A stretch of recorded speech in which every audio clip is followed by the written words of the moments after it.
backwards, I can't be going slow. Gotta take the lead and I gotta steal the show. It's a straight up madness, you know how we roll.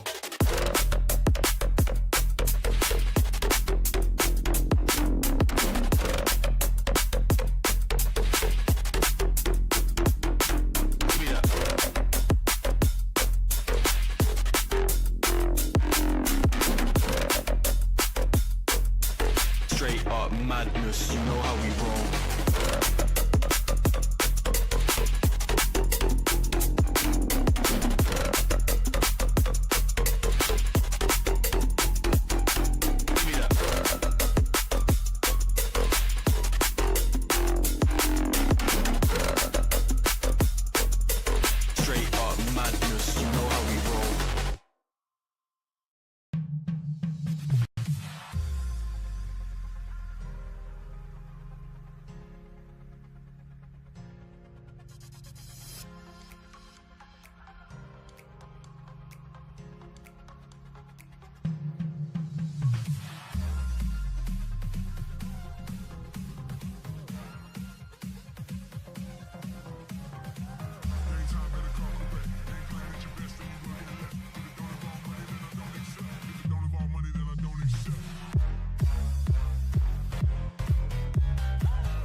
Wavy like the ocean, ain't got time for inhibition. Eyes on a prize, lock it in your vision. Straight up, man, that's gotta make a decision. Stay focused, man, I gotta go. Can't be going backwards, I can't be going slow. Gotta take the lead and I gotta steal the show. It's a straight up madness, you know how we roll.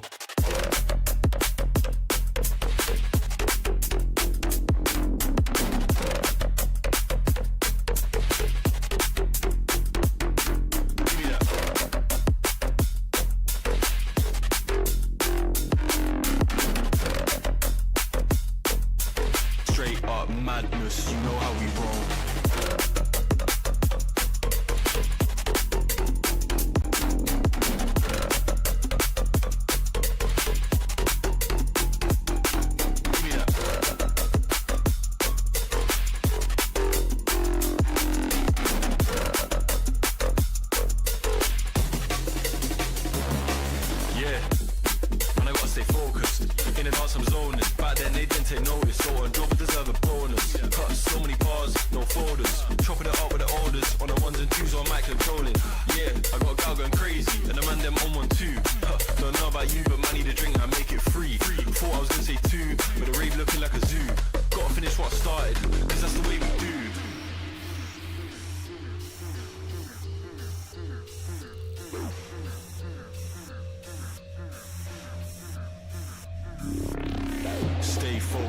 Man, I gotta go.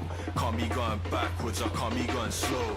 Gotta take the lead and I gotta steal the show. It's a straight up madness, you know how we roll.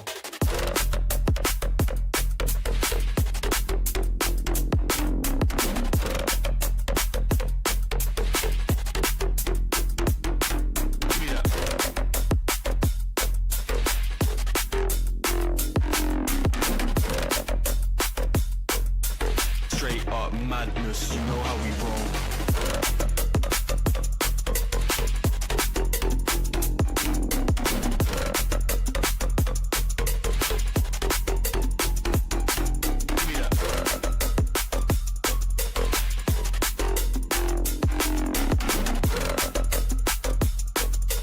Straight up madness, you know how we roll.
And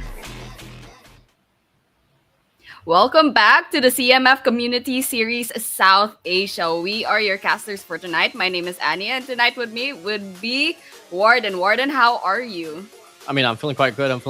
Pretty excited, pretty hyped up. And I mean, I just can't wait to see this game already commence. I mean, it should have been happening, like let's say, a few minutes ago, perhaps. But unfortunately, some tragic things happened on my end. But finally, at least we're here on the dash right now, about to cast these whole actions up ahead. Yeah, definitely. And I'm really so excited to see the action for tonight. For now, of course, we did have some troubles in the end of our community series, but still, everything's good and hopefully everything's gonna go smoothly now. And so, Warden, just give me like a summary of this series so far. What has been happening these past few days? I mean, I'd be lying if I know it, if I said that I know it like straight directly from my head. But obviously, we do have our best friend on the internet, and we've been able to see a lot of like history lands already being put to place. But something about like the whole difference that we have been able to see coming from the grand finals all here on this playoffs is that, Last of Us Esports alongside Halal Esports was really the dominators of this tournament. All of a sudden, once we do reach the grand finals, things went cray-cray. And it's, squads like DRS, maybe even like, Team Star that has been able to take the spotlight. But come again, we've only seen the first 2 days here for this grand finals. We still got 3 more to go, baby. So let's head straight towards the first round already. And it's not going to be your first official round. It is going to be TDM. And Annie, it is going to be the fight here with 1-for-1. And if I'm not mistaken, I'm against ASI8. Yeah, it looks like a show match for now. So 1-3 on the scoreboard, and it looks like we can hear some bullets going about, but none of them connecting until now. Eagle very low on health, and finally we see the end of him, but it's not gonna be over just yet. 4-5 already in the side, favoring. Actually, no favors now because it's 5-5 equal on both sides. So we'll just have to wait and see who will dominate this match for now. I mean, it is first 40 here, and even if you get this early dominance kicking in from any of these players, things can still go haywire in the middle. So, for now, for this time being, though, a momentarily lead will be found over for a set of 1-for-1 ASI8. They do respond back with 1. Now, here's going to be Hacker here on this mid-map, trying to find a breakthrough here. Does fall back away, rip positions. One player's going to be there on the right side. Can he go for the challenge? Big 1v1 here for a set of Falak and Eagle, and Falak gets the kill. And just taking a look at the scoreboard right now, Siri is actually already bagging that 5th kill on his side, but Eagle has that grenade in the bag, and will he get that grenade to connect? That won't be the case. That won't be an elimination for now. But taking a look at the field feed, still 1 more down, and that will be 11-10 on the scoreboard. Make that 12, favoring the side of blue. But inside that building, there's a lot of bullets to go about, and so Siri is quite low on health. But that grenade will finish him off. Yeah, 1-for-1 official is just able to stay on the driver's seat, even with like so many storms that they got to go through and endure. And now Nate's going to fly through instead of ASI8. No, she does find Eagle out. And it's going to be Victor as well, finding Hacker and Sirius doubling it down. 1 more kill for them to take the lead right back. But we all know 1-for-1 official, their persistence has been one of the biggest reasons why they've been inside of this tournament. 1,000. I agree with you right there. But for now, there's a lot of things happening. The grenades here and there, but no one's going down just yet. But Sirius does lose their life. 9 already for Falak, for the side of Falak. Look at those kills. Look at this aim, but Victor in trouble. He's on the eyes of 2 members of the blue team. But Nochi over here, Nochi has eyes on player number 1 of the side of blue, but 19 to 19 on the scoreboard. Our goal is 40, and we will have 7 more minutes left, and still these players are out for blood. And even Falak over here dominating with 10 eliminations to his name. Surely the eye of the storm here for the side of ASI8. Clearly, they've been able to come through a lot of these casualties, and now they're going to be on this lead. Might just be able to double it down as they find 22 on their name. Here, 1-for-1 official. Once again, put the trail. You got 2 players here, nearly facing defeat. On the right side of the map, mid-map presence will also be there for a set of ASI8. Victor trying to find a means to get the shutdown. Back and forth gunfights. Still going to be the lead. Driver's seat we go for the set of ASI8. And 20 to 23, tipping to the scales of the side of red, but over here 1 versus 1, and it seems that they both lose their lives actually. 22 to 25 now. There's a 3-point lead on the side of the red teams. JDR trying to get those bullets to connect, but he sees 2 people down. 1-to-1 trade on that side, but over here with the grenade in hand, still 3 members of the red team inside the building, but blue will be pushing into the side. IQQ, however, has other plans with the grenade in hand. 1 versus 1, and he will be going down. IQQ will be losing that fight. Yeah, 25 to 28 on the trail we go. It's still going to be 1-for-1 official, but this is TDM. Anything can happen. Any dreams can come true. And it's so far still going to be the run here for a set of ASA that will be coming into life. Here we go. Back and forth gunfights here on this mid-map. And ASA still going to be able to get the full foothold here inside of this very map. Gotta keep in mind, TDM is all about map control and pushing through confidently, and looking like ASI has those 2 factors locked in, and they're just sweeping through the players 1-for-1. Yeah, I agree with you right there. And red team is almost dominating, already 5 points away from the 40 goal. And so blue team, they have to step up. They have to do something different. Try to deny those eliminations on the side of red team. But slowly but surely, 3 more points for the side of the red team. Go get it. Go get it. 1-for-1 official. You started off this game pretty strongly, but now everything's going sloppy. 3 more kills away for ASI8. Make it 2 as Nochi finds the kill. 1-for-1. JDR finds Falak. Nochi gets the shutdown, and that is it. That is it. That is game. ASI8, they trample at the start, but they roast back until the end. Yeah, there we go. That was up 33 to 40 with the victory of ASI8, and unfortunately the defeat of the 1-for-1. But still, that was an exciting match just to get our bloods flowing for this CMF community series. And so with that appetizer in hand, I'm really hope to see that kind of action later on during the real games. Oh yeah, definitely. I mean, Annie, we were casting that like it was the grand finals. I mean, that is the beauty of PUBG Mobile. Despite that, even if it's going to be TDM, even if it's going to be an official map, whether it's going to be Miramar, Erangel, or Sanhok, the intensity just lives on all through our bloodstream, our veins. I mean, you know all of those. I mean, I'm just happy to be here once again. But rest assured, that was one of the best icebreakers that we've had here so far in the tournament.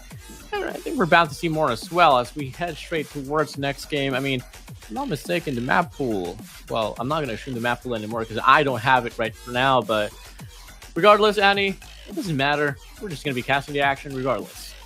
Yes, and that's all that matters to those who are viewing the stream right now. So thank you so much for those of you who are tuning in. Don't forget to support your favorite teams, especially those who we've been seeing for the past few days during the playoffs and to the last for the past few days in the finals as well. So if I'm not mistaken, this would be the 3rd day, I believe, of the CMF Community Series finals. And so there's a lot of excitement already. We've already built up this momentum from these teams. And so, of course, we'll be going on to the point system. Looks like first place will be having 10 points, second place with 6 points, and so on. These are the placement points depending on which position your team Yes. died? I mean, got eliminated off the map.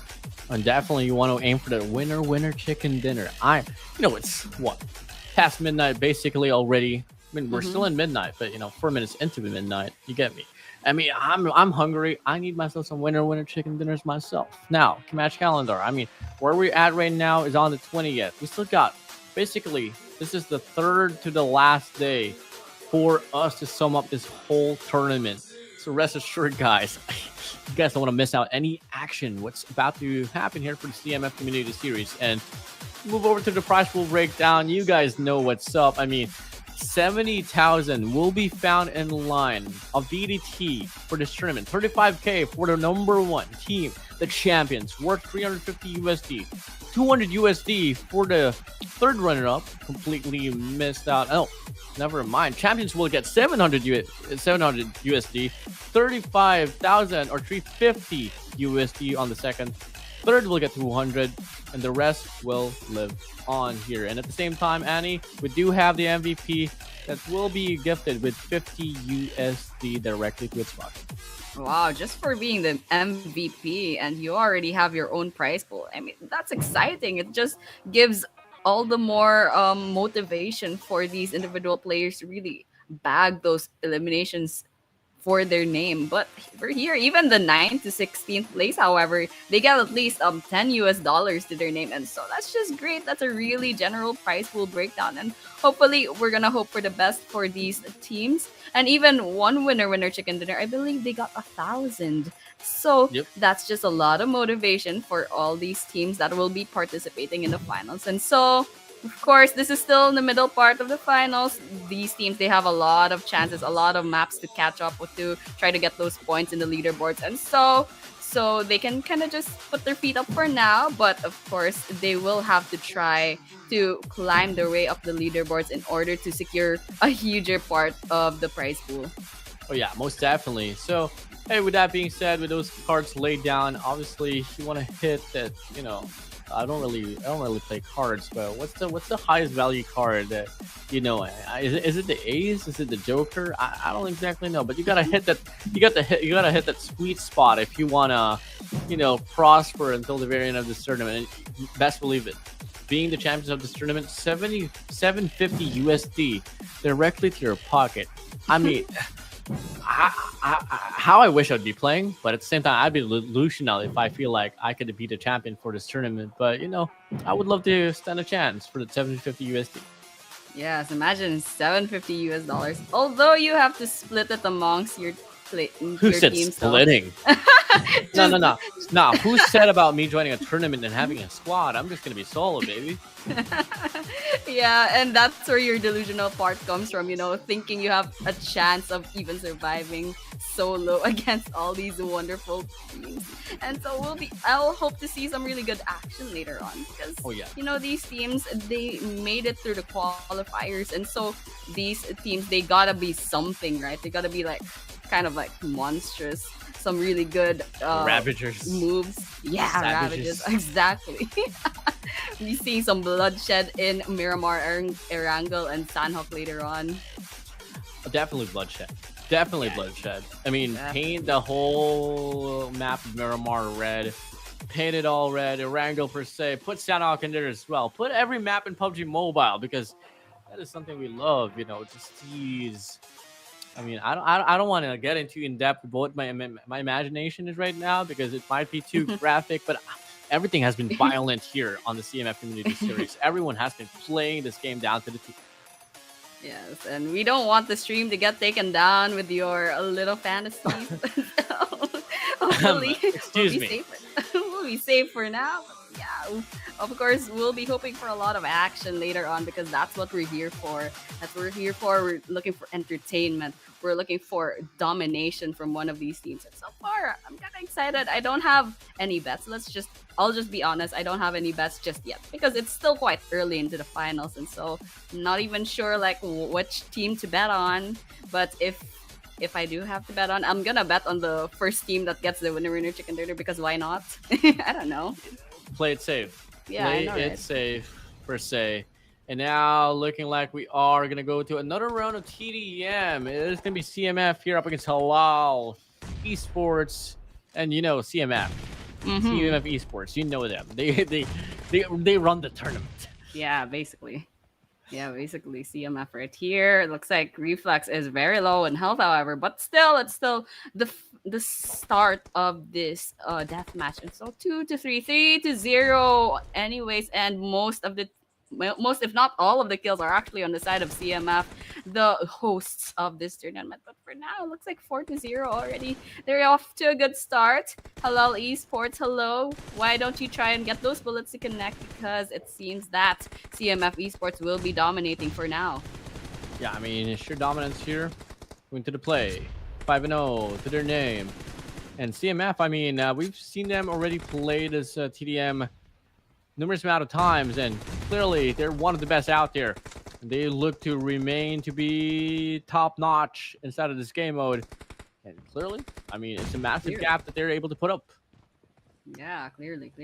Over here, CMF Knight right behind this wall, and uncharacteristically from a deathmatch, it's quiet until now. Halal finally makes their presence known. Will they get their first kill? They did get their first kill just a while back, 6-1, but still, it's still a far cry from the goal of 40. Then again, we still have the timer to save us if ever this game goes out for way too long, and still 7-1, CMF once again dominating this match. Halal, you gotta step up. You gotta step up and show us what you're made of. Oh, yeah, for sure. I mean, Halal is one of the best slaying teams in the competition, especially in those regular matches. You know, back to Miramar, Erangel, Sanhok. And clearly, it's just a different case here so far on CDM. At least on the first stage, we don't really know what could happen here on this mid stage. For this time being, CMF community, CMF esports, just feeding off from the momentum that they're able to put up here inside of this very game. And it's now 10-7. But hey, once was what, like a 5-point lead gets dropped down to 3. And all of a sudden, we do see Halal Esports actually holding on to a lot of map control, and that could be an upbringing run, could be an open window for them to just go through. Bro. Yeah, I agree. And it looks like Halal Esports, they actually woke up now, 11-10. Wow, already closing in that gap, but CMF says, hello, we're still in the game, still trying to get those kills in the bag, but so far, scoreboard says they're pretty much on equal footing. But the fact that Halal Esports caught up so fast, that's just saying something. They probably had like a technical issue on their side. The CMF, they kind of just dominated in the first few minutes. But now Halal Esports says, hello, good morning. We had our coffee and now we're out for blood. Yeah, I mean, how I wish I could grab that type of coffee, because that's a very mad wake-up call that they were able to put up now here, coming from like the last minute. 13-11, still the lead on for the side of CMF, but the effort starting to show up now from the side of Halal.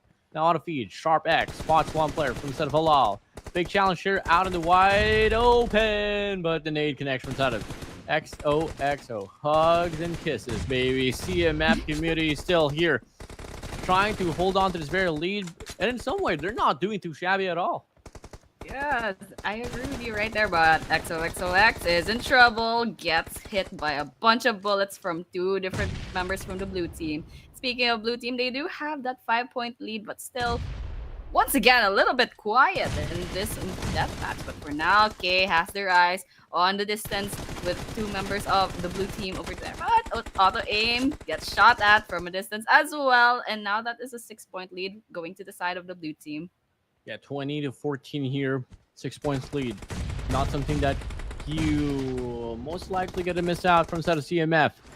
And one thing I like the way that they were able to assess some situations, that despite the fact that Halal Esports had so much map control, they were able to set back the tone as well, and it was able to just find the pickoffs one by one to re-enter the lane. And in fact, Halal Esports, they are playing so aggressively to the point that I feel like CMF, this is the pacing that they want to put up, and it's just Halal walking straight to it. But big shot here from the side of XOXO. He is able to find an opener. The trade is right there from the set of Elite, but it's 23-19. The lead is still pretty evident. Yeah. I mean, it's 4 points, but still, Halal Esports, they've shown us that they could catch up really fast. But for now, it seems that they are lagging behind just a little bit. still, CMF Esports are doing quite well, widening that gap between the two teams. And so CMF over here already with two members having 7 eliminations to their name, and all the while Skull rather having 8, now 9. That's just domination on their side. So this is a really good warm-up for these teams. I'm actually pretty scared for CMF. Maybe I'll go and bet on them now. Oh yeah, for sure. I mean, home court boys in their own tournament. Best believe it, they're going to try to do exactly what they got to do to actually take this pedestal away from any opposition inside of this tournament. 31-21, 10-point lead, make it 11 for the side of CMF. 8 more kills to claim for them to win off this game as they try to advance towards the next stage of this competition, at least for the CDM. Skull finds XO out. Trades coming in, nades over the skies, bullets soaring through the skies as well. And whatever it may be, whatever factors that can be pretty lethal, it is delivered by the players of CMF. And speaking of CMF, only 5 points left to the 40-point goal. So it's just so little that is going to the 37. That is 3 more points, 32 more points, one more kill. One more kill for the blue team, and that secures their victory in this deathmatch. Congratulations to CMF, the home court users. Clearance is there. Enough to be said. Love you see it. Halal Esports put the trail 24-40. One of the biggest deficit that we were able to see on his TDM here, Annie. And, well, that is CMF for you. That is definitely CMF for you. But still, Halal Esports, they had a good run. They had some really good performances towards the early part of the game where they closed that gap in so fast. But anyways, in the end, they fell off, and so that was the end. CMF ended up winning that deathmatch, and so that was a good warm-up for both of these teams. But still, CMF, they won my heart, basically, with that huge gap in the end. That was 26-40. That's just something that's huge. Yeah, I mean, here we go again with a storyline of someone winning your heart, and then all of a sudden, you don't get reciprocated, and then you don't really... No, I'm kidding. I'm kidding. I don't mean to throw you under the bus here, Annie, but anyways. Wow. First two TDMs coming pretty hot. And we do get to see now teams tier introduced to us. Once again, we do have DRS, AS8, A1, KS Venom, Train to Kill, Last of Us, Team 52, Raw, Esports, CMF, Actron Gaming, Halal Esports. We do have PX as well, Inimical Monks, Mad Morons Esports Star, and OGX SD9. Yeah, that would be... my math is right. That would be 16 teams participating in this finals. And so those are 16 teams fighting for a chance to get that prize pool, that $750 for that champions.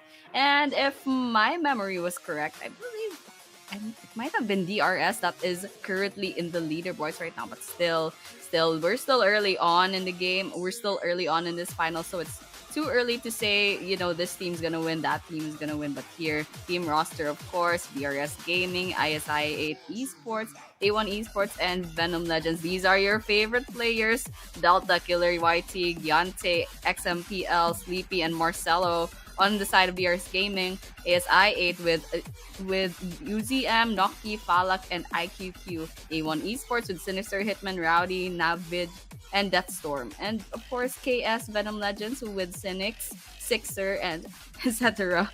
So you guys gotta read that. But going into the team roster of T2K Esports, we got Turu Love, Kansa, Igneous, Arulus, Logo, Q, Maharani, and Bipool Casts. The Last of Us Esports, LOU, Crypto, Blade, Ghost, Casanova, and Khan. 52 Esports with Alia and Gokubot, T24 OP, Hamir, and M7. And Raw Esports with Jiggle, Ajaya, Probin, Rig, and Anuj. I'm sorry if I murdered any of those names, but it's all good. There we go. It is it's what all it good. is. I mean, moving over now towards CMF Esports, we do got Faisal, Night, Skull, Reflex, Sharpex, and Virus. For the set of Action Gaming, we do have Mamba 20, Sketchy, Degrees, Steel Shot, and Electro. And for the set of Halal, we do have Eye High in the Sky, Auto Aim, Elite, XOXO, Hugs and Kisses once again. And last but not least, we do have the Sick. And for the set of PX Esports, we do have Ratatata, Mad Machine, No One, Osman, Spooky, and Flash. Yeah, that's the team roster for our next couple of teams, and so we'll be moving on to Imiko Monks. They will be having Dante, 6'9", Naruto, CJ Boy, 5'9", and Taki on their roster. Going on to Mad Morons, we have Chari, Gangsta, Extreme, Waduji, and Extreme again. And over here in Team Star, we have Boozits, Pinkman, Winky, LQQ, and Shahir. And over here at OGST9 Esports, we have Vex, D46ZZ, Mad Max, Cobra, Dipto Jr., and a Jackpot.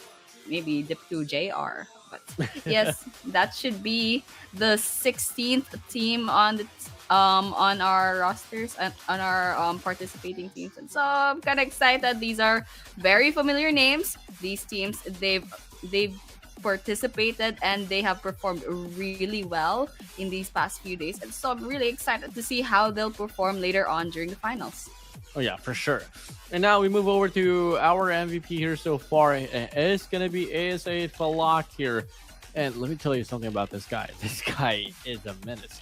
He ends up just, finding those entries over and over for the squad. And if ever the pacing needs to be slow, he doesn't fail to perform. Very versatile player. Not to be said, averaging 3 eliminations per game comes in pretty crucial, especially when it's needed the most. 419.4 damage, 2 knocks, average survival time of 17.16 minutes, and a 50% team contribution. And we look at the overall ranking on the trail, it is going to be The Last of Us Crypto alongside DRS Killer YT to try to battle for his number 2 and number 3 spot.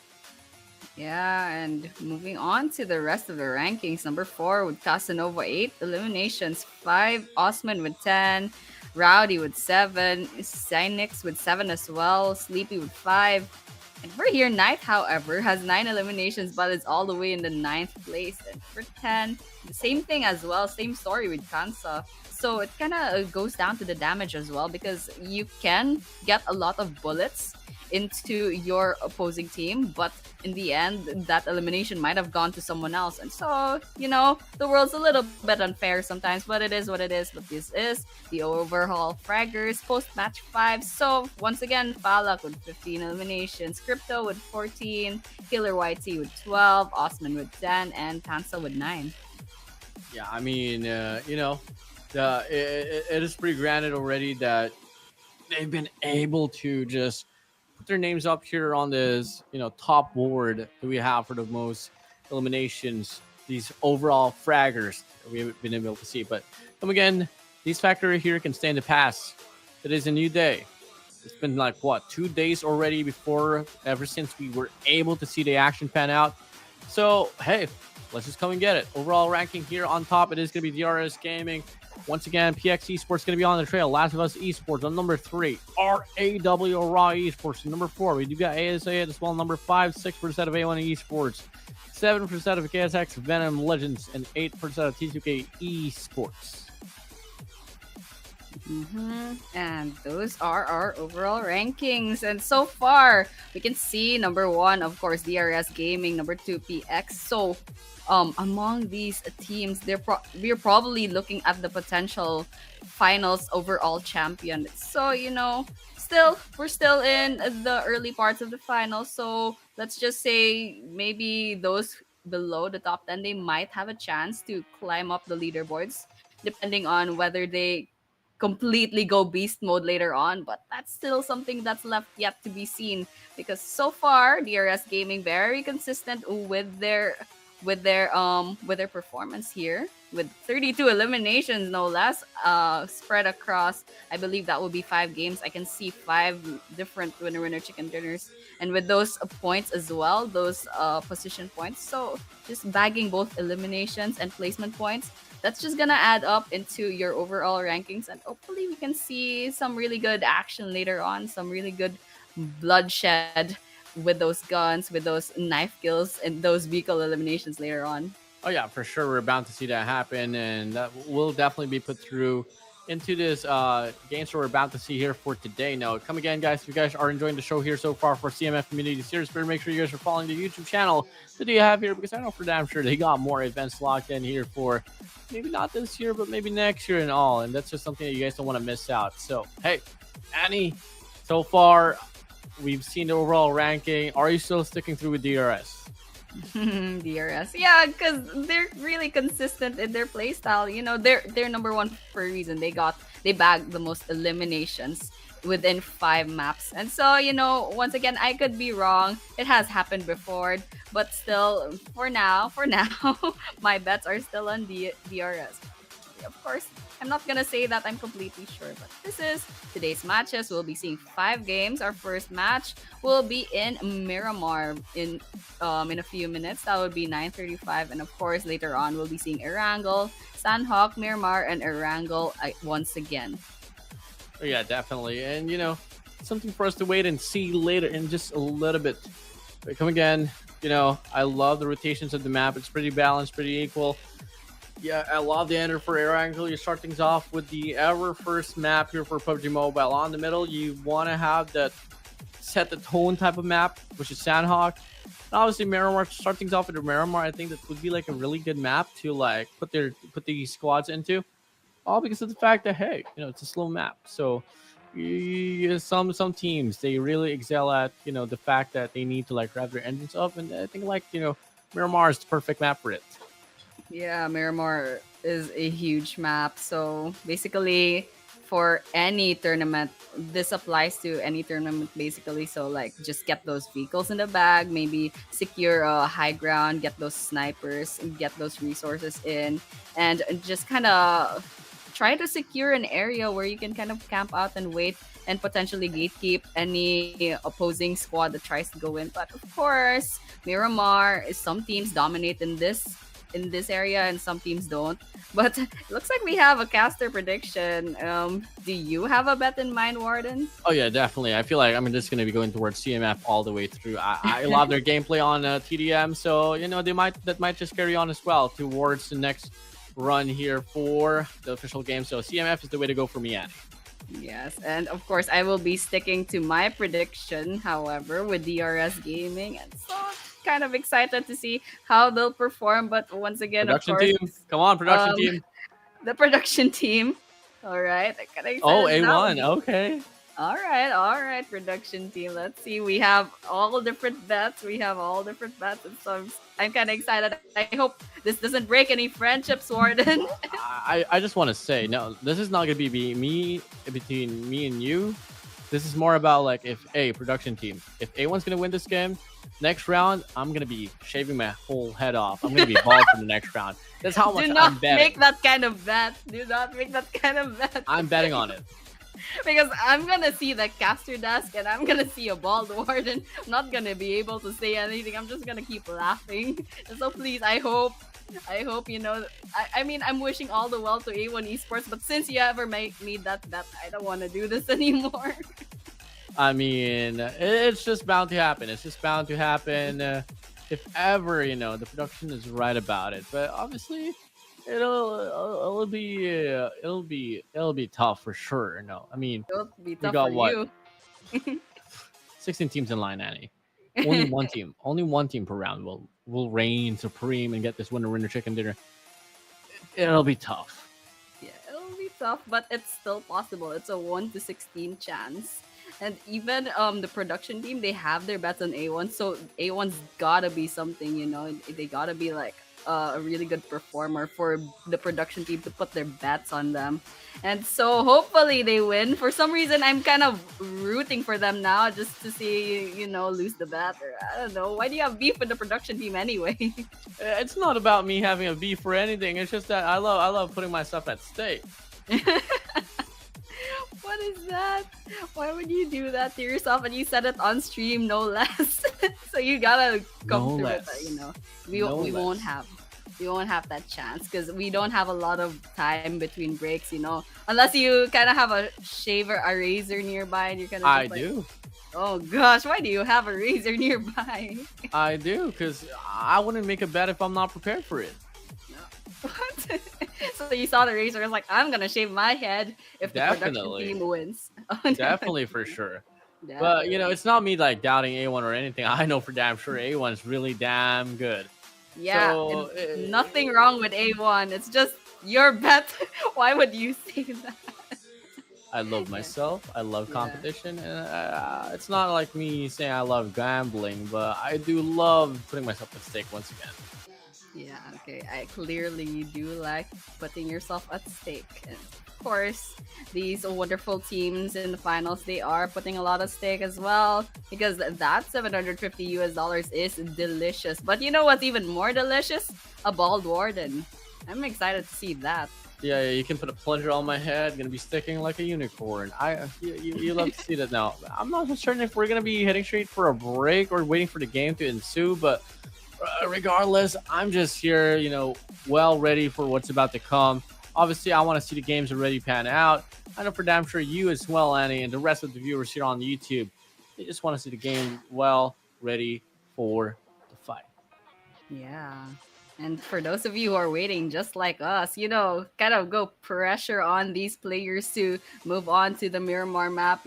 Comment down in the comment section below. Just kind of cheer for everyone, like and share the stream, of course, so we can all see Warden get balled later on, and just potentially see some bloodshed in the Miramar map that is to come. And of course, there will be 5 maps coming in for this day 2 of the finals. And so lots of things to look forward to. But for now, Warden, what's up on your side? Maybe you have a story to tell or something. I'm just here chilling and all, trying to neglect what happened on the past. I'm just trying to like foresee now, like what's about to come inside of this very game. But yeah, story of the line here. Before we actually reached the grand finals, we had a completely different set of like 5 players on top of the board. And looking like we're about to see another shift of narratives as we are about to head straight towards this very game. Annie, flight pad is on. The first map it is going to be Miramar. Take it away.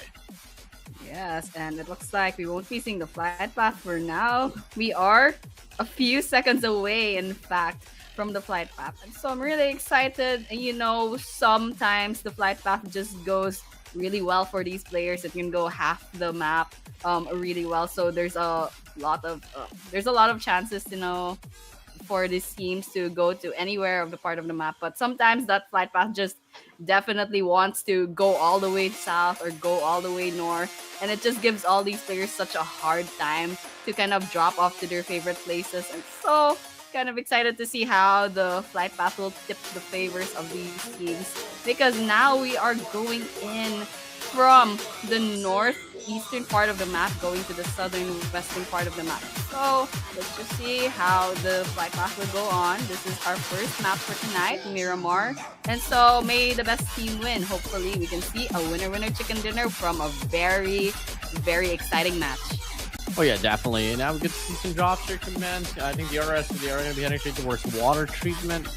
Not really the most iconic drop places there is, but hey, they'll hand it down to the pros. They know exactly what they're doing. Again, we start things off with 64 players with 16 teams, guys. And this is the third day here for this grand final, so best believe it, everyone's going to be playing their lives out here to try to, obviously, put their names up on the board. Now, DRS, this is the team that you guys have to watch out for. Number 1 so far on this grand finals. You know how thirsty they are, and they want to retain this one until the very end.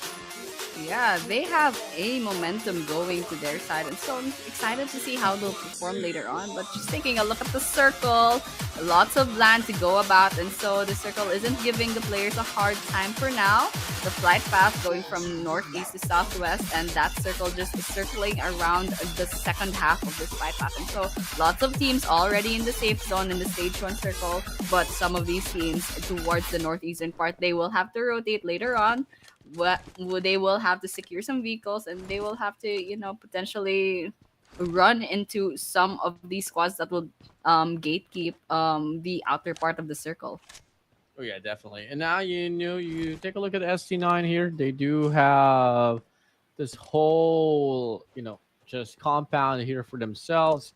And this is one of those squads as well all throughout the run for the the playoffs where ST9 XOG, surely they weren't really one of the best, but they were surely able to pop off when in certain times where it was needed for them to retain their spot in this competition. If I'm not mistaken, I mean one of their crucial and best days here in this tournament really all went down to the, if I'm not mistaken, that second day where they were able to drop 41 points within that very day. So they have that one tendency to actually pop off, Irani. Yeah, and pop off. I hope that happens soon. Some heads popping off from these bullets because this is the grand finals, and so I'm hoping to see lots of things happening. But for now, still 64 players and 16 teams, so not much happening. I don't think I've even heard a single bullet go off in this whole Miramar map, so it's a little bit quiet. This is basically your usual Miramar. No early game engagements, and just everyone kind of gathering those resources and securing those vehicles, securing those locations. And eventually, for some of these teams, for example, over here, team number 19, they have to rotate later on because they landed towards the northeastern part of the map and they are quite a little bit far from the stage 1 circle. So excited to see, excited for the coming engagements later on. But for now, it's quiet in Miramar. So we'll just have to wait and see what will happen next. Oh, pretty quiet for sure. And it's just something that you kind of have to expect, especially on like the first 3 stages here for Miramar. And the only time that you kind of get to see like some convincing battles to happen, some defined battles to happen, is when obviously the teams gets compressed all because of how the zone manipulates it to be. Now we draw things back here towards the stage number 1. It will be closing out in just 4 minutes and 20 seconds. And for those teams that still hasn't found any resources to actually put themselves in a convincing spot, especially if there's going to be a clash happening, going to make sure that they actually, have this one on the bag and at the same time have a vehicle for the rotations if it is needed. Yes, and that will be needed for sure later on. But for now, since we still have 3 minutes into the circle, actually just barely 4 minutes into the circle, they'll still have a lot of time to find those vehicles. And those vehicles, they're pretty much everywhere. So, no pressure. Still stage 1 in the circle. That damage isn't that spicy, it won't kill you just yet unless you don't have any healing stuff. But for now, still no one has run into anyone, and that's kind of a surprise because how is it that no one has ran into another squad?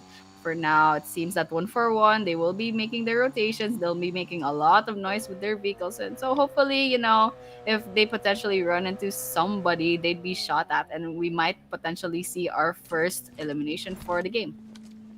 Well, the world is winding up for all of the 16 teams, and looking like it doesn't even have to come down to the world. It's just Miramar here segregating these players away from each other, at least for the first few initial minutes, and that's just something about like PUBG Mobile. It's always about stories, telltales in the first 2 minutes. We do get granted with time to actually reminisce what just happened on the past few previous stages. And best believe it, finally we get to see some gunshots up in the air, and it is going to be Team 52 here getting shot out by the side of ST9XOG.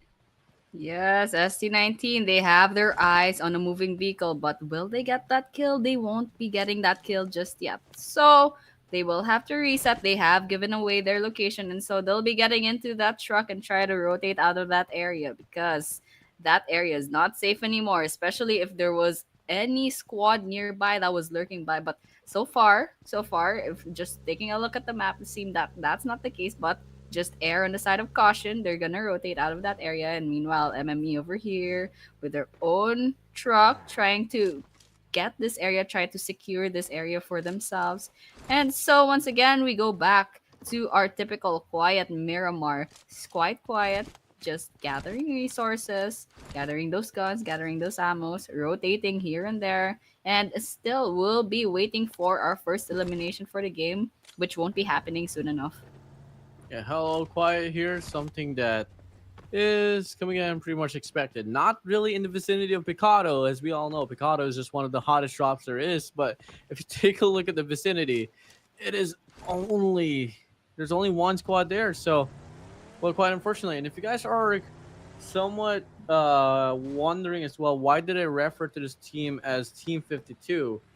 because they are Team 52. It's just that they have 141 under their name, so it's gonna be a pretty important narrative Piece that of we can talk about information. later on. But yeah, I Yeah. mean, we saw them on the TDM earlier, and they got obliterated by CMF though.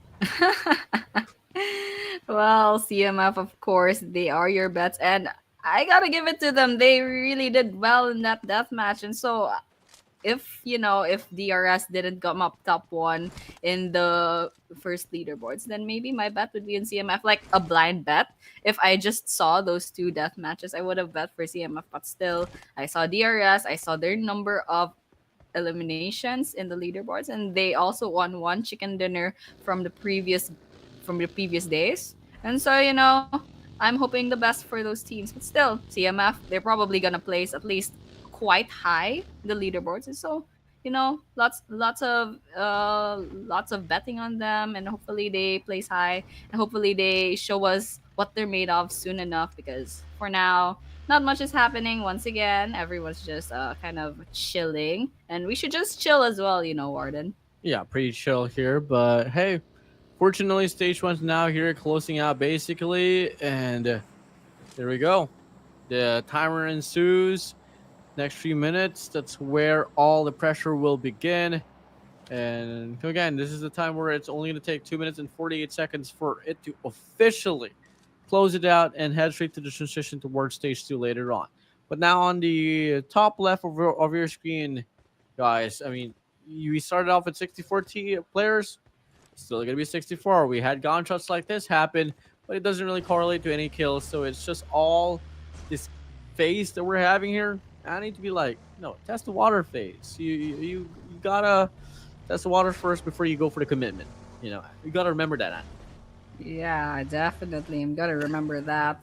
And of course, a while ago, actually, I think something came up in the feed, but no one got eliminated. We still have 64 players, and so they got knocked, probably, but they didn't get that finisher. And so we're back here. Oh, Actually, team number 5, DRS, spots another squad nearby. Will that be a vehicle elimination? That would be our first blood for tonight, Warden. A vehicle elimination. It's just absolutely crazy. That is the bloodshed that I'm looking for, but it's not over just yet. T2K spots another squad as well in the distance, trying to shoot at their vehicles. And will that be a knock? It seems that the knock would go to his side in the end with a vehicle. For some reason, everyone is out for blood with their vehicles, and over here, still not over. T2K inside this building, but he will have a grenade in hand, and there are vehicles outside, moving vehicles outside, but he won't find that finisher just yet. One player in their team needs a revive, and so they will have to get to that player before they get completely eliminated off. Actron up against Train to Kill. Nades connected, finds one here from the set of Actron. They do put Cancer down to the ground, but the rest is going to be there as well. Wrapping around, trying to find a means to enter here from the backside. They go for the spray down, alerts the opposition that his presence is going to be right there, and it's truly felt. Now, the problem here for the set of Actron, yes, for sure, they were able to start things off pretty convincingly, but you only got 2 players locked and loaded here right around the vicinity. So what are you doing? I mean, it's just going to be Train to Kill now here. Surely trained for this very moment to go for the shutdown up against these 2 players here from the set of Actron. And will they find that kill? That's the question. But for now, there's one knock on the side of ATR going in, and we actually have their first team elimination. ATR gets completely wiped out from the map by the hands of T2K, and so that will be our first team that will be saying goodbye for tonight. And now we're down to 58 players and 15 teams still left standing in this Miramar map. Yeah, we're bound to see more here as well. Now, Zone here is going to be closing out in just 9 more seconds. And it's now stage 2 here, locked and loaded. Here we go. Now, here, restricting the play zone once again. Game here moving quite fast. And it's only the first minute, the first stage that tends to be pretty stale. But now, once you move over to the transition, Annie, better prepare your booty. And this is going to be pretty hot once stage 3 does happen. Yes, and I hope that's gonna happen really soon because for now it seems that there's a little bit of action in the kill feed, but not enough to completely knock off a player's. Oh, we can see actually an elimination going in. It seems that T2K finally ran into someone else again. They're having a lot of luck. They're bagging those eliminations one after the other, and none of us bet on them, and that's just something no warden. Our bets are not doing Wow. the thing. But for now, it seems that a star, they have someone in their eyes over there at the elevation in the high ground at the distance, trying to get those bullets to connect. But for now, those crosshairs won't find anyone, and they will be resetting their location, their position, because they have given away their location. So we're down here. They're down by one player on their team, but still zero eliminations, and so they gotta step up because they already have the numbers disadvantage. Watashi wa star. Where are you? I mean, trying to go for those long range shots, not really the best idea. Yes, you can get some damage locked in, and maybe you might be able to like tag their Cavalier in their helmet, but it's not really going to guarantee you any elimination points. Now, here you take a look at the zone. I mean, it's pretty central towards the map. I mean, Lost Leon is still going to be included, at least 1/4 of it. And you take a look at the direct middle center of the map. The SC9 XOG is alongside with like 5 other squads there. So that right there, that area of the map is no man's land. Yeah, no man's land indeed, and hopefully it'll be someone's land soon enough. But over there at the kill feed, we can see some more knocks, some more eliminations. Speaking of eliminations, DRS finds one. They have four total eliminations. Rather, this is KS. They have four eliminations to their name, but they have lost two players on their rosters. So there's something good coming out from that engagement, but of course, losing two players, that's just giving you the disadvantage, and is so early on in the game, no less. So we're down to 51 players and 14 teams for this map. So it's a little bit exciting, but still quite slow. We are still in stage 3 of the circle. Hopefully we can see something happening later on. Oh yeah, for sure. And now, move back here. Matt Morons finding the means to get this one down. Shutting it down with, it's out a minute 14. I don't exactly know, but it is a DMR for sure. And it's now going to be ASA as well. Finding the means to take down the Inimical Monks. Trades after trades, kills after kills, we go. And it's truly looking to be a true battlefield. And it's going to be a Mad Morons up against Inimical Monks here in this very clash. And MME, baby, with their grenade in hand, but will that connect? Doesn't seem to be the case. One player needing that revive, and baby finds that second kill. Baby on fire right now. But for now, ASI 8, they have one elimination to their name, but so far it's not much happening. But they are trying to shoot at a distance. They probably have information that there is another squad nearby. They've heard those gunshots. They've seen those vehicles going about. They can even see those smokes coming from behind that building. And so, trying their luck, trying to get those crosshairs, get those sprays in the bag. But so far, they won't be finding any luck. No locks for sure. And now, here, we get dropped down from 64 to 47. Zone once again is going to be closing out. And it's now going to be Halal here, just having an overview up against the players, up against some squads, just right across the map. SC9 XOG is going to be right around the perimeter as well. Some are from the northeast or northwestern side, and they're going to be funneling there. And this is going to be a pretty interesting matchup if ever they do meet each other in this vicinity. Take a look at this guy, though, from the side of RAW, trying to go for the spray down off this very weapon, and he is able to get a few shots to fly through, but no connections, not just yet. Unfortunately, no dice this time, but there is another squad nearby towards the southeastern side. Whether or not they have that information, that's something that we'll find out soon enough. That is the question for now, though, because it seems that Raw doesn't have any eliminations to their name just yet, but they do have their full roster. And later on, that might actually change, because if they get spotted by that squad, that would be KS in the other side of the compound. If they get spotted, we might be seeing an engagement. We might be seeing possible eliminations. For now, it seems that we're down to by three teams rather. Three teams already eliminated from this first map. And so it's still quite slow, but we're hoping for the best. We're hoping for some more action, and that circle, once that circle closes in into maybe stage 7, stage 8, we'll be seeing some real bloodshed later on. Oh yeah, for sure. And it's something that we're just dying for to see. But come again, this is just the beauty of Miramar. It really tests our patience.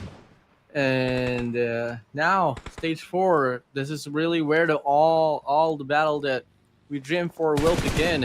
It's only going to take a minute and 40 seconds before the zone starts to move quickly towards the circle here for stage 4. Now here we get to see ASA Falak rotating and trying to call for a reset, all because of their one teammate will get dropped down to the ground. And right across, they do have Medical Monks, or I mean, Mad Moron Esports, that they possibly got to deal with later on.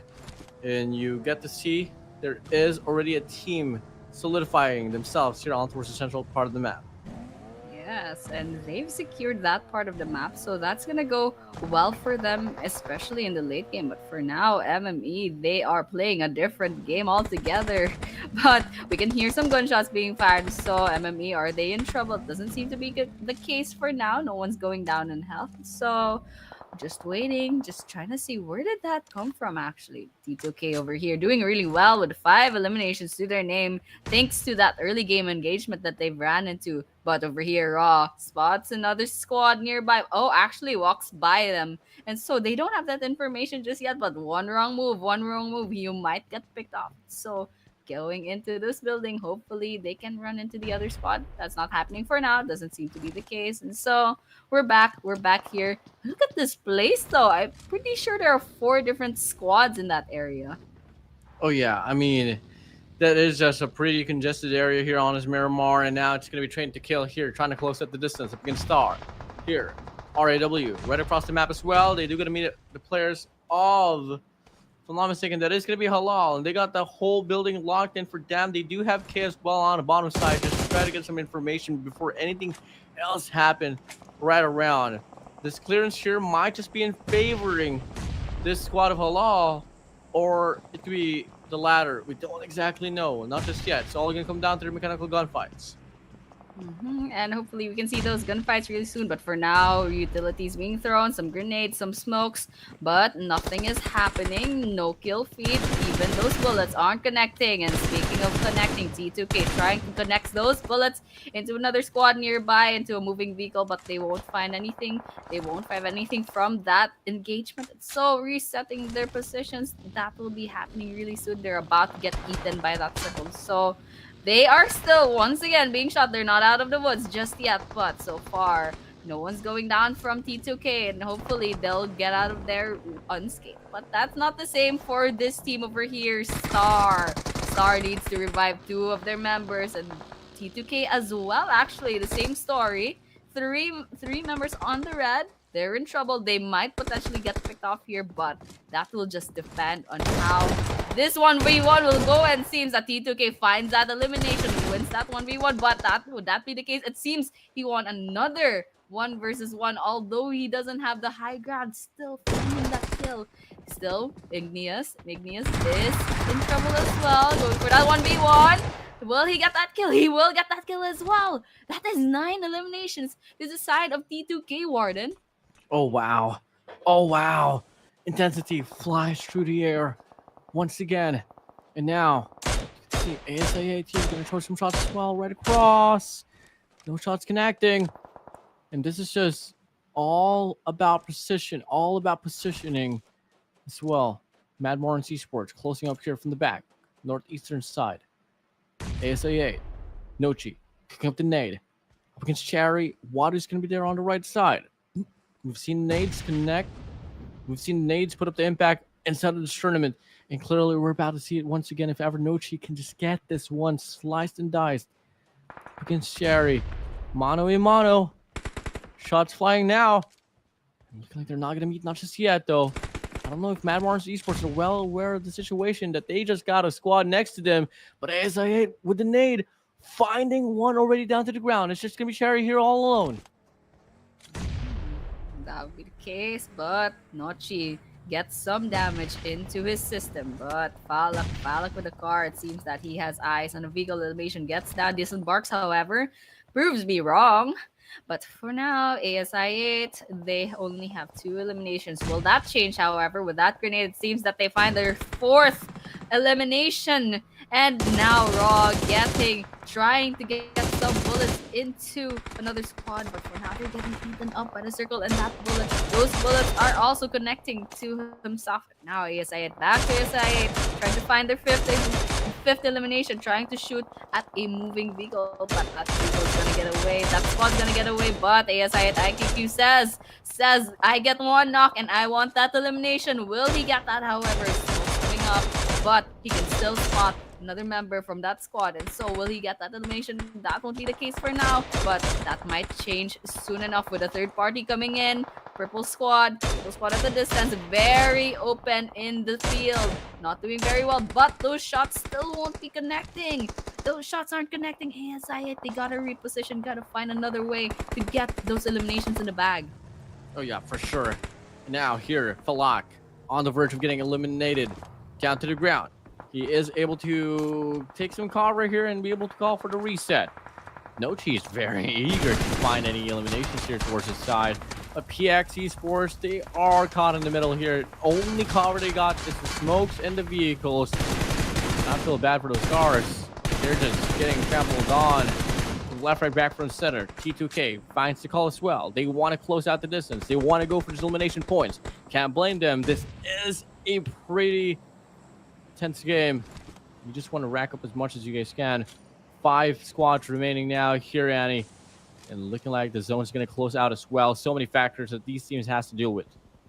Yeah, and one of them's the circle, and one of them's also the fact that there's still 5 teams left in the game. PX all the while gets 1 knock on their side, and still that's gonna change real soon because from T2K trying to shoot at them, but he doesn't have the information that he needs. The smokes are coming up, they're protecting PX, but so far how long will that hold up? True, because T2K, they are out. They want those kills, and T2K Rut almost gets picked off, but in the end, he gets 1 knock on his side, but that won't be a complete elimination. But over here, PX as well, they are in trouble, and they are gonna lose.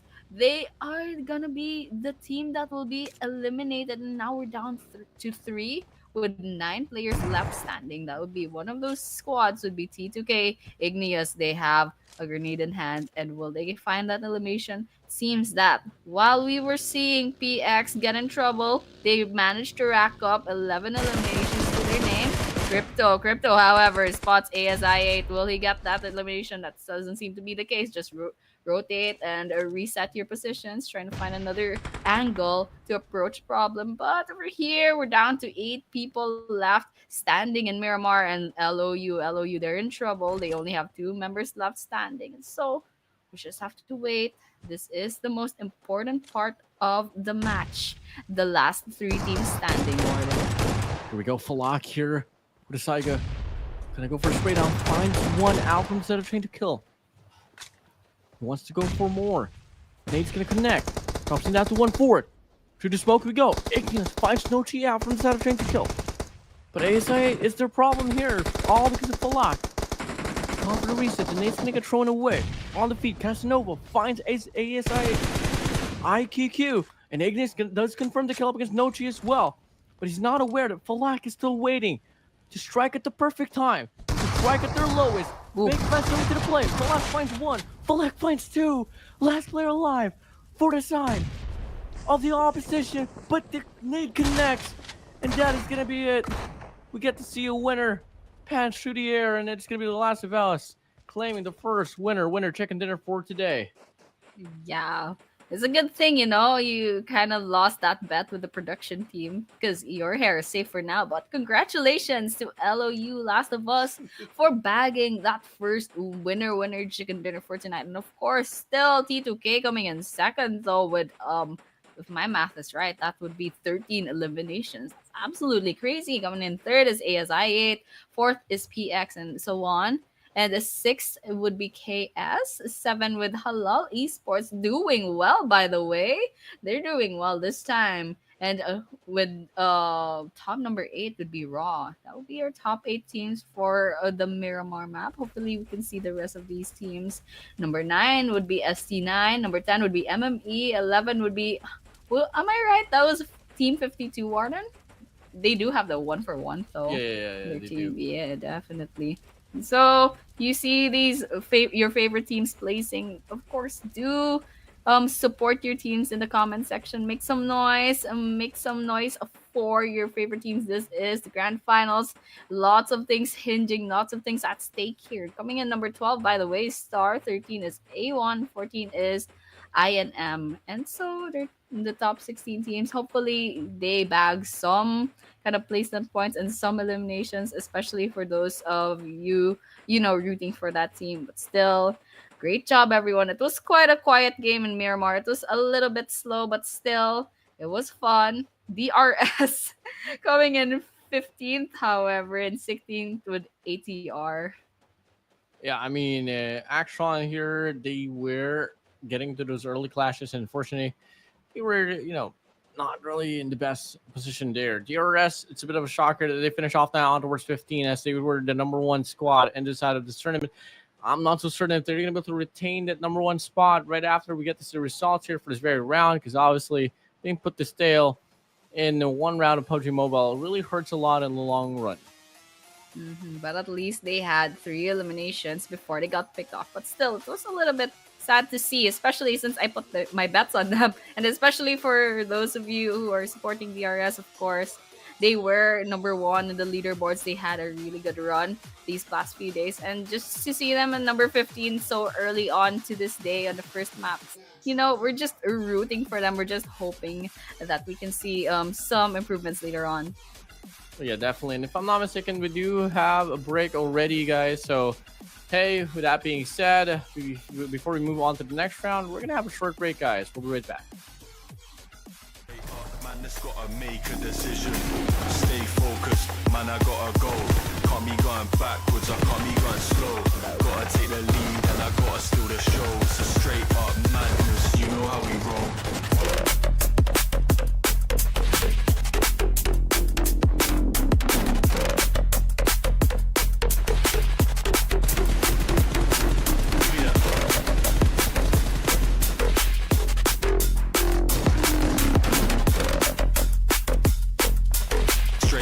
Madness, you know how we roll.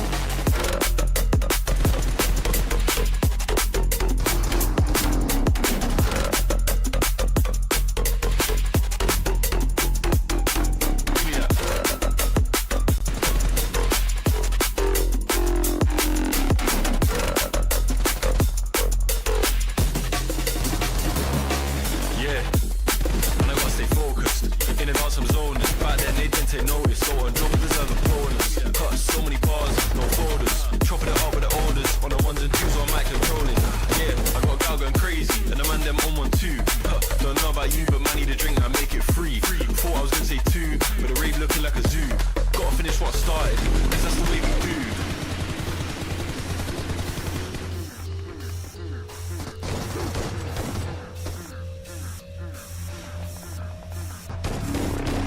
Stay focused, man, I gotta go.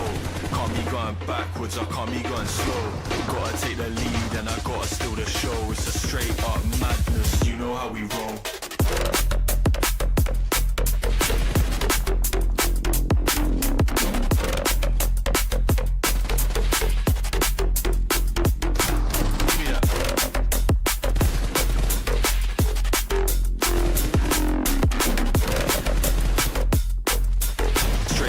Madness, you know how we roll.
We draw back for more action here for the CMF Community Series. Once again, my name is Warden, and alongside with me is Annie, and we are the English broadcaster here for this very tournament. We got to see the first game in line. It was Last of Us that was able to claim that winner chicken dinner. The question remains, who is it going to be? This time around, we are going to be heading straight towards Erangel, and we all know we love some Erangel action, Annie. Yes, Erangel is basically the map where everyone started, where everyone kind of just played the, tutorial. Everyone's like a little baby walking their first steps into PUBG, and so this is a very familiar map. Everyone's got to know like what the shape of the buildings are, where all the bushes are, where all the trees are. So basically, basic Erangel. But over here, it seems that we're gonna have another caster prediction, and so we have a different chance. We have a separate chance every single map. So more than who are my bets now? I kind of want to bet on CMF this time. Okay, I'm betting on For America vibes. No, I'm kidding. Production's gonna be like, no, Warden, don't vote a team that's not even part of the tournament.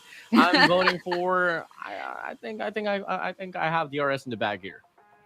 And for the production team, Who is it gonna be? Who is it gonna be? Who is it gonna be? Da, da, da, da. Come on, production team. ASIA. ASIA. Okay. I understand ASIA did have a good run in that previous map, and so yeah, sure, but still, we're all down to 0 correct predictions, and so just a little humbling here and there. This time I'm not putting any bets. I'm not putting any bets. Yeah, no more bets because your hair would be in trouble, and still ASI8. However, I think they do have a chance, and that's probably the reason why you don't want to bet your hair this time. Because I'm also scared, if you put a bet there, and ASI8 no less. Now, I believe they did pretty well. They were at least top 5 in the previous match. Yeah, for sure. And now we're just, we're just about to wait and see what's going to be the next game in line. What's going to be the next game in line to start off the game. Now, Annie, I mean, I don't know. I love Erangel. I love myself some Novo action. I love myself some Yasnia, some Pochinki. And at the same time, I remember the season where they added Kameshki into the mixture alongside with like the Mini 14, and that draws back so many memories. But if you were gonna ask me like which part of the map did I always drop into? Georgia Pool, whether it's gonna be on the cargoes or on the apartments, I just love it there because for no reason. For no reason whatsoever, and it's like in the northwestern part of the map, and so if the circle is like in the center, you're gonna have to rotate soon enough. Still, Georgia Pool, it's like a fan favorite basically, but for me, I like making my life hard, and so I would land in the Sosnovka military base for no reason. Because the guns are pretty good, but still it's a huge risk because there's only 2 bridges coming in and out. And so, I like making my life hard, I like a little bit of a challenge. I like to get shot I at support and that. die. I support, yeah. I mean, ringing you like a minute before the broadcast to actually gas with me. I mean, I know for sure I'm doubling it down to make your life hard here. And I best believe, you're enjoying it when your life is hard, especially when you get greeted with a lot of action here from this PUBG Mobile. Yeah. Coming up maps, I don't think it's going to be Miramar. I think it's going to be Erangel, but let's just pretend it's Miramar for this time being, though. Okay. So, hey, Picado, key fact. Always would love to play around Picado. Despite how small it is up to scale up against Los Leones, the loot on Picado is arguably one of the best that you can just find some grabs into it. Now we move over. Looking like we are officially moving over to Miramar. So, hey, let's go and get another run for the Desert Coast of PUBG Mobile. Here we go, Annie. Yeah, why not another Miramar, right?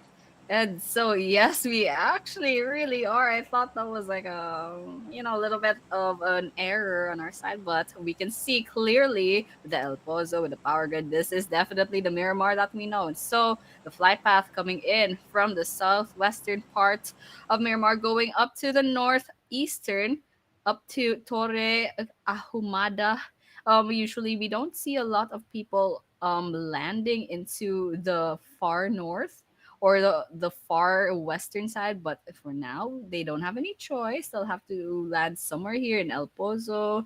Maybe some will try to risk for Los Leones, and we can see actually inimical monks trying for this southwestern part, probably in Minas del Sur, but they're probably not gonna go that far. So these teams are a little bit spread out, so we can expect once again we'll find another quiet, slow Miramar paced game soon enough.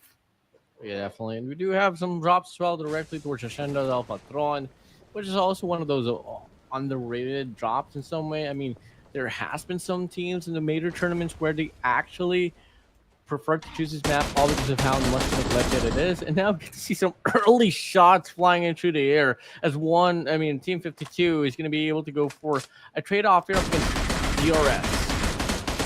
Yes, DRS, come on. You gotta survive more now, but they are getting shot at. MME getting their shots in, DRS out in the open. They're in a lot of trouble. MME, however, still hasn't found that complete elimination just yet, but we are down to 61 players, 1-for-1.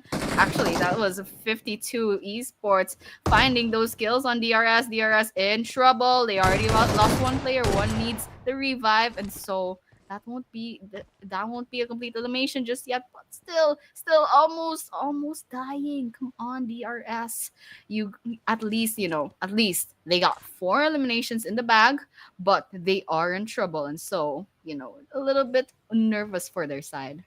Oh, yeah, it's pretty nerve wracking here. And it's not really usual to get to see a lot of these eliminations pan out in like the first minute here on this stage, no, on this round specifically. With Star here getting a pretty nasty shot up against Falak. Now retaliation coming into the play. He does get shot here from afar, but he wants to go for the challenge. He wants to go for the fight. Oh yeah, and that shot's just getting those eliminations in the bag. And so Chari finds his first kill. That'll be 1 kill for the side of MME, but he won't be finding any more because there is no one else in this vicinity. And so MME, they have this location uncontested, but for how long that would stay true, something that we'll find out later on. But for now, ASI8, the bet of the production team, how are they doing so far? It seems that they lost one player on their side, on their roster, and everyone else might be rotating out of the area. They have the vehicles on them, and so they probably also looted this place up. There's nothing else left to be got here, and so they'll be moving out of this place and into the circle soon enough. Now here we go on the convertible. Star here. Complete set of players. Love to see it now. I mean, Star is surely one of the teams that actually just has to have to vouch for. This is a pretty hard hitting team, especially when you give them the opportunity to actually perform. Now for Setup PX, this is one of those mediocre teams in this competition. Yes, they're on the grand finals, but they've been pretty still in regards to like putting up some spotlights. Once was able to win a winner chicken dinner, if I'm not mistaken, but the consistency hasn't been around for too long here, Annie. Yeah, the consistency is not hitting that well, especially for some of these teams. Halal Esports suddenly shot up during this day, and DRS, I can't say the same thing for them. But still, that was just a one map, and so it's too early to say, they fell off or they're really dominating. But so far, no real bets just yet. We still have many maps to come in the next few days. It's so for now, just waiting on for any more future engagements. And it's a little bit quiet even on the kill feed. We still have 58 players left standing, but we did see a complete elimination of one squad. And so, in the usual Miramar fashion, just a little bit quiet. It's a waiting game for both the viewers, the players, and even us casters, even the production team. So gotta just chill for now. Still just stage one. That circle's gonna come in 3 minutes or so. It's a waiting game basically. Yeah, for sure. And we love waiting games. We love it when these squads get tested to actually, until one does get impatient and gets punished. That's something that is always just nice to see. Now we take a look at the circle. It is going to be locating just right around the southern side of the map. Lost Leon is still going to be included, so that could be, a favorable location for them. But now we get to see Halal. Okay, fine. Sherry out from the side of Mad Morons. And that should be a securement ready for elimination as the Mad Morons. I mean, Cherry, where are your teammates? Yeah, and Halal Esports, though they don't find that complete elimination just yet. MME at the other side, inside the compound, however, but Chari, why are you out in the open field? That's the same question I have as well. But auto aim, trying to get that aim in the bag, but he will get shot at as well. But in the end, Voodoo goes down on the hands of auto aim, but that won't be a complete elimination just yet. Looking at here, MME, they are in trouble. They need to revive two of their players. One just gone down. Chari finally finding their fate into the grave. But for the rest of the team, for the three other players, they have to reset. But MME Extreme finds a kill on Halal Esports XOXOX, and that would be the same thing with 4K as well. So that would be a knock, but that will be elimination just yet. And speaking of which, Extreme goes down as well. But Halal, they're not faring the same. They're not faring well as well. So between the two teams, who will get eliminated from this? We'll just have to wait and see. Inside this building, we see that there's some shots being fired. And Elite, they have their grenade in hand. And so, will the damage connect? Will that damage find any eliminations? That won't be the case for now. Yeah, surely not going to be the case here. The resets come true once again. Now, here, we wait and see what could be the offer meant here, but it's out of Wadu, and he just able to put a few shots here to fly through, but no connections not just yet. Still, Mad Morons Eastward Extreme here is down to the ground, so I mean, this should be a wipeout already for the side of Halal, especially if they can find a means to just close out the distance here up against Wadu. Not to be said, that should be at least like what? 4 elimination points directly to their pocket. And hopefully we can see some more eliminations in the bag. We can hear some grenades going at it, but none of them showing up into the kill feed. None of that damage really being, really giving that finisher, getting those eliminations on either of these two teams. But Halal and MME, their job isn't over just yet, and it seems that Extreme will lose their life to a DBS to the face. But the overs now, 2 versus 2 between these two squads, and the potential third party at the corner. And this is a 1 versus 1 in the roof. And on one side, it seems that both teams will find knocks, 1-for-1 trade, but will that be a complete elimination? Just have to wait and see. All the while, Lu Esports third party coming in, and it will be a bloodbath between these three teams. LOU Esports, they will find a bunch of players from both Halal and MME very low on health. So they're just here to clean up the mess. Blade over here, positioning their car behind this other building. So with the grenade at hand, we might be seeing a cleanup on the side of Halal Esports. Oh yeah, for sure, a cleanup here bound to happen. Come again, Halal is just one of those squads that if they are able to start on the front foot on any clashes, they are just bound to get it all down nicely. And I'm loving the fact that they're not really rushing to get the cleanup here, but it'll be tough though up against Last of Us. Definitely. Last of Us, the winner, chicken dinner winners in this past map. Of course, we can vouch for their performance, but over here, Halal Esports, they're saying that we're gonna survive, we're gonna put up a fight, but so far, Ghost gets those bullets in the bag, but it won't result into any knocks for now. So Halal Esports, they're in trouble. Their car is on fire. XOXOX gets knocked down, but Casanova gets knocked down as well too. On the side of Halal Esports needs that revive, but they do have 4 eliminations to their name. Will that be a 5th? And so far, that's not happening just yet. Elite having a hard time getting those crosshairs to connect any bullets in the corner, but Crypto, they're throwing some utilities, getting some grenades in, but he does take damage to himself. So just waiting. LOU, you're right. They are taking their time, Warden. Yeah, truly taking your time now. Crypto just dropped the smoke to try to mitigate the vision here up against Halal. And looking like it's going to be Cage just getting able to get the spray down on Last of Us. I mean, they were able to win the first round. Well, not going to be the second for sure, as Halal is getting eliminations after eliminations here, Annie.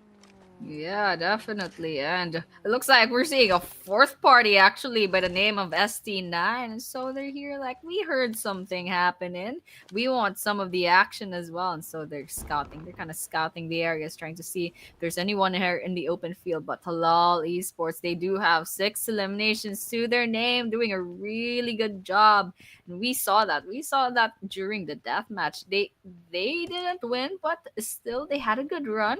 They had a good run. They had a good warm up, and their blood is, coursing through the veins, trying to find those eliminations. And still, CMF also finds their own story with ST9. It seems that they get those get those eliminations to the side of ST9, doing well so far. 1 elimination to their name, but there's still 3 other members in that squad. So crosshairs out, they spot another team at a distance at another house. They don't get the elimination, but they get those damage into the back. So will they find an elimination? Something that we'll find out sooner or later. Yeah, it's just, a bit of those like situations where you kind of have to decide, do you still want to go for the commitment or you just want to wait it out for later on? And clearly, I think like that will be the better call here for this one. Now, Halal, though, I mean, yes, they have the mechanical capabilities to actually slay out the whole competition. But you gotta keep in mind, resources is one thing. And do you still want to commit when you haven't been able to get like a full reset? That is truly the bigger question here. So Yeah. for the time being, I mean, we got a minute and 34 seconds left before stage 2 decides to close out fully. And not to be said, we do have KSX Venom now about to go for the fight up Constrained to Kill.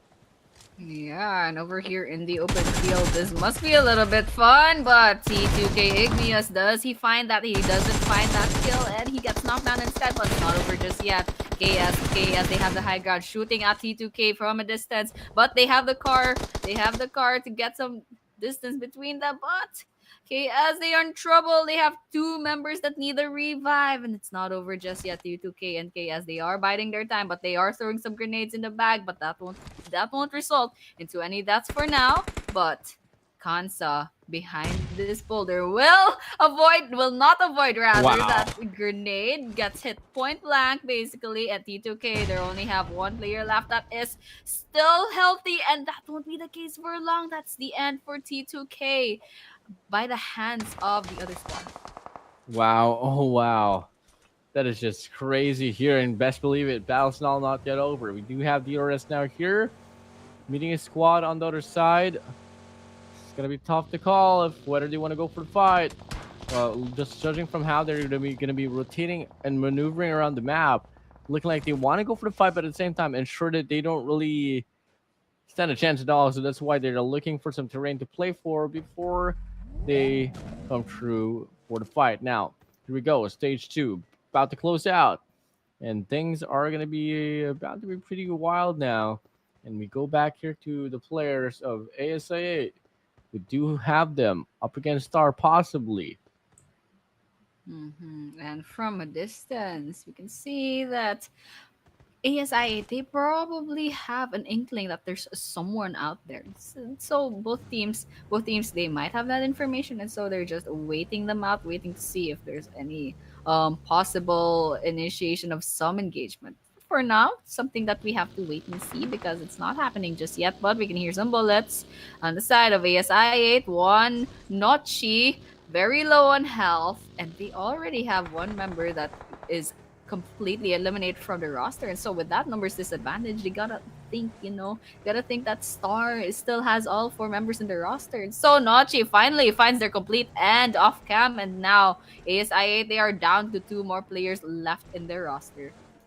Oh yeah, for sure. Now you just kind of have to wait and see once again what could be the other offer here into the spectrum. Action, Mamba 20 spots 1 player, gonna go for a few shots, and 2 does connect, but it's not gonna be enough to get the knock, not just yet though. But at least with that information right there, they should be at least well prepared that they got the gunfights already locked in, and another squad passes just right around the vicinity, and that is gonna be the squad of ASI. ASI8 doing quite well, but ATR over here though, trying to get some shots in, but he won't be able to find it. Still, they're not stopping though. Gets some bullets in the bag, gets some damage from a distance, but it won't result into a knock just yet. ATR, they already lost one player on the roster in their lineup, so they gotta think this really clearly. They're doing something very, very risky, giving away their location, but they do have that knock in the bag, but that won't result into an elimination just yet. So gotta rethink. They gotta reset their location, gotta find another angle to approach this. And so Crosshairs out, trying to get those eliminations, get those kills to try to boost their way up the leaderboards. So far they won't find that just yet. We're back to CMF, however, only one elimination to their name. So they have a smoking car as well, so not doing quite well, but still, we still have 42 players left standing, 12 teams to be eliminated. So a little bit quiet in Miramar right now. Pretty quiet, pretty still. Shots from afar. ATR, Action, Mamba has been wanting to get a knock already ever since forever. But it's not just the easiest out there. But hey, valiant effort for him. But that could be like a payment that he has to face, when his presence are felt, and all of a sudden you're surprised you just get shot from afar. So you got to be careful. I know you want the shots to connect. I know you want to get the kills ready, but is it really necessary? Is the question. Mhm. Yeah, that is the question. And of course, putting those bullets in from a distance without being, sure that you'll really get that kill is just giving away information that you're there. But speaking of which, the circle is closing in. This is stage 3, and so that damage is a little bit more serious this time. But Halal Esports getting shot at by CMF from a distance. Will they find that elimination? They are getting eaten up by that play zone, and so they must rotate out of there if they want a surviving chance in this game. But it's not over just yet. They want those eliminations. They want those kills in the bag, and they are trying to shoot at the moving vehicles, but they won't find that kill just yet because there's no one there. But they don't know that just yet. They don't know that the player is already out in the open field, and Knight is in trouble. Is almost red in the HP. So they gotta get out of there. They gotta get out of there. Gotta move somewhere closer in order to survive this closing of this stage 4 circle. Yeah, for sure. And now here, circle once again. Looks to be just a repeat of how it went on the first round. Are we getting a replay or something? Because this is crazy. ST9 XOG here, about to go for a fight now here up against KSX Venom. On the ridge, sliding down below here. Not really the situation you want to be in. Come again, you don't really have a lot of coverage, so kind of have the question: do you want to commit the fight, or you want to call it quits just for later on, all because of the position that you have? Because clearly, if ever it does happen, KSX Venom, they can run this one down. Yeah, definitely hope to see that soon. But Halal Esports, they find one member getting knocked on their side, but the hands of ST9. All the while, something's really happening in that side of the map. But for now, KS and ST9, finally we can see the action. And with Cobra, with the grenade in hand, will he find that damage that he needs? But Cobra is getting shot at, very low on health, but he still survives. Over here, the side of KS, it seems that they have found another squad as well, another potential pickoff, another potential elimination, and so they're taking that chance. They want those eliminations in the bag, and so far they have 5 of those. And so hearing those gunshots, hearing that information coming into their side, they are lining up their crosshairs, trying to find any movement from a distance, trying to see if they can have any potential eliminations to their side, but they won't find that just yet. Not just yet. Onto the coop we go. A1, Rowdy, inside. We do have Deathstorm as well, just overseeing the players of Axtron here. But on the feed, we do get to see the players now from side of PX, finding one here on the board up against Inimical Monks. Are here with A1 Deathstorm, still just trying to hold the fort down there, bringing it to Axtron. I mean, we all know A1 has just, I feel like they want to get this one on the bag, and can't blame them if they want to go for the commitment. But we dropped this back there here for the set of CMF, and 9 is going to go down all because of the zone. and there might just be bound to be a lot more eliminations, all because of this factor of that. Damn, they were late in regards to the rotation. It was going on here in the side of ST9. They have the open field, but they are gatekeeping the circle, trying to play it safe, trying to keep themselves out of the way of everyone else. But so far, ST9 with 3 eliminations to their name, but they only have 3 players left in their lineup still standing. But with those grenades in hand, will it connect to the members of KS? Seems that won't be the case for now. Kill feed a little bit quiet, no knocks, no eliminations to be found. Not even any damage to their side, but that would be wrong now. I was proven wrong. Cobra goes down first. And will that be a second knock? Will that be a second knock? This time on the side of KS seems that will be the case for now. But Cobra needs that 3-5, B46ZZ getting those shots in. Those bullets connecting just a little bit, but only dealing to chip damage. But all the while, DRS and Star have their own story to tell. DRS finds a knock on the members of Star.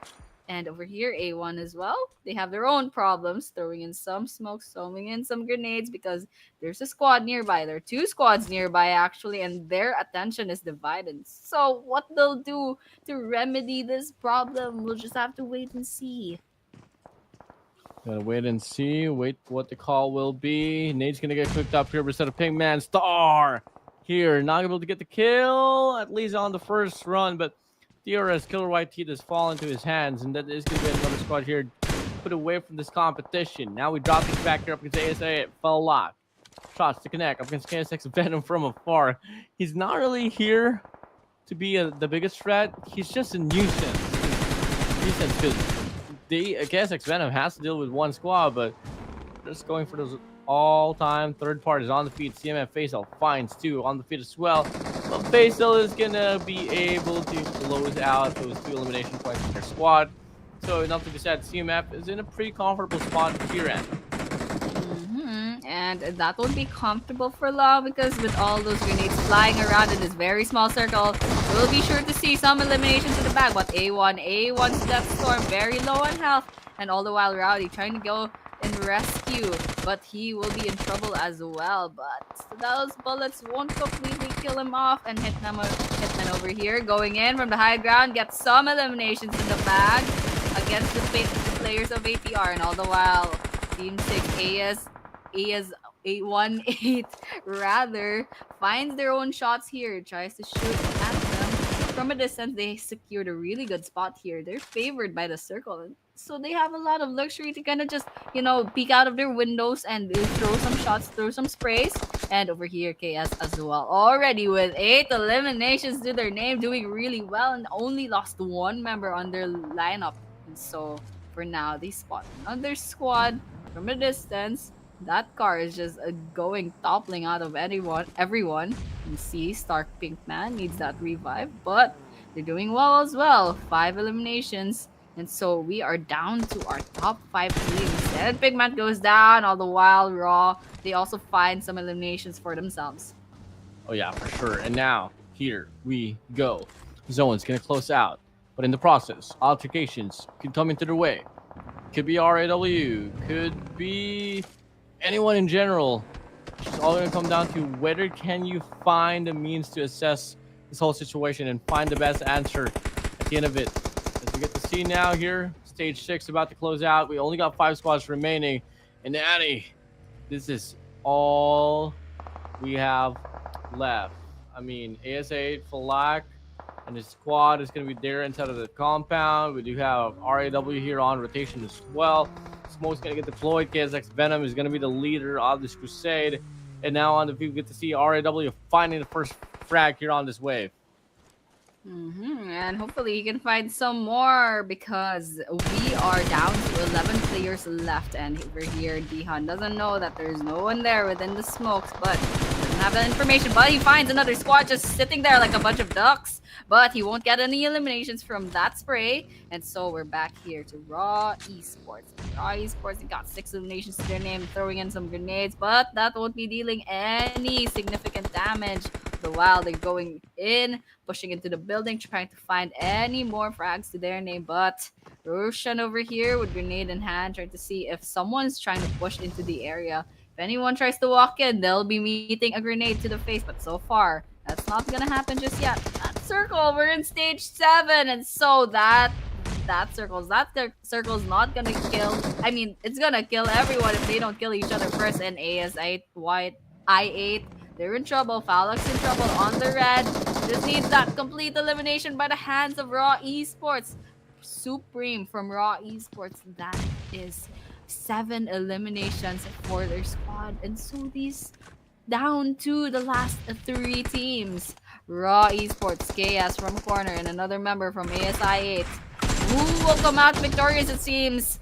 That would be the victory for Raw Esports. And coming in second, KS, and coming in third is ASI8. I love that. Honestly, I mean, RAW are silent killers for sure, and they are able to claim what? 10 elimination points plus 10 as well off the placement, 20 points in total. That is going to be able to put themselves up in a pretty convincing margin on the overall rankings here, Annie. Yeah, for sure. And 10 eliminations, that's a lot. And coming in second, of course, KS with that will be 8 eliminations as well. So for these 2 teams, they did a really good job. Coming in third, however, ASI8, although they had really good survivability, they haven't gotten a lot of eliminations in the bag.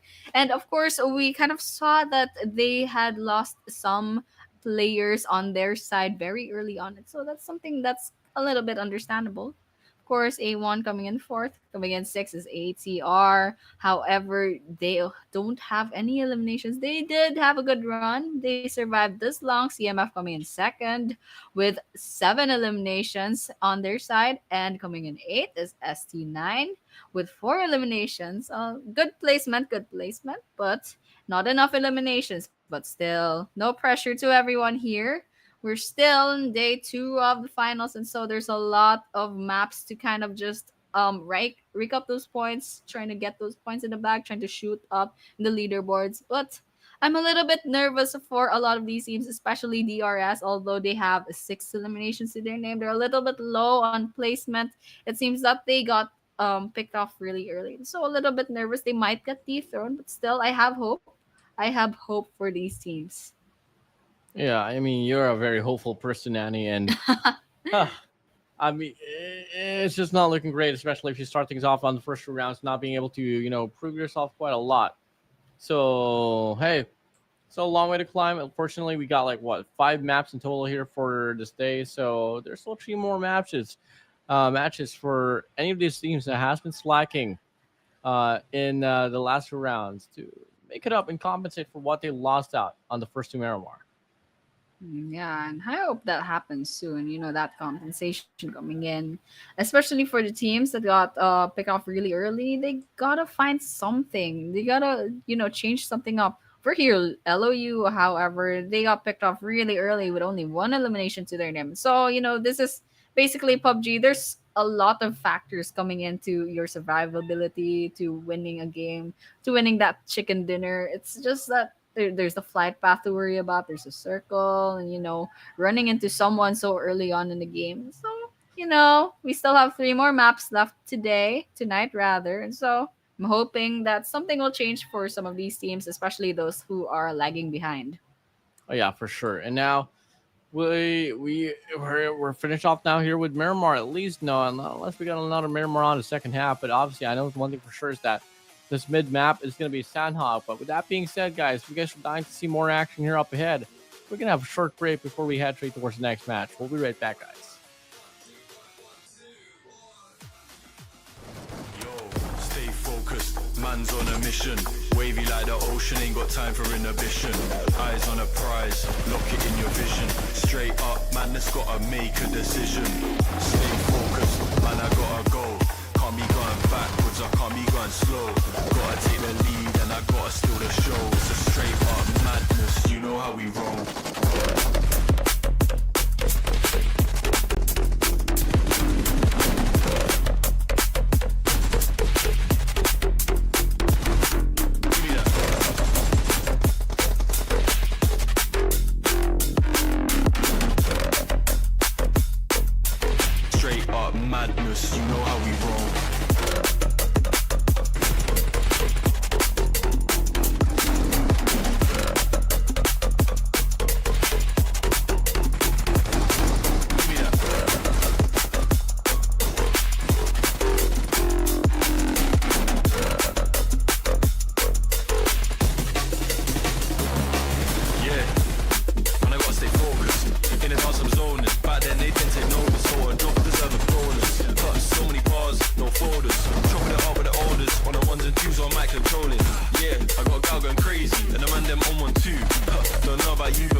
man, I gotta go. Can't be going backwards, I can't be going slow. Gotta take the lead and I gotta steal the show. It's a straight up madness, you know how we roll.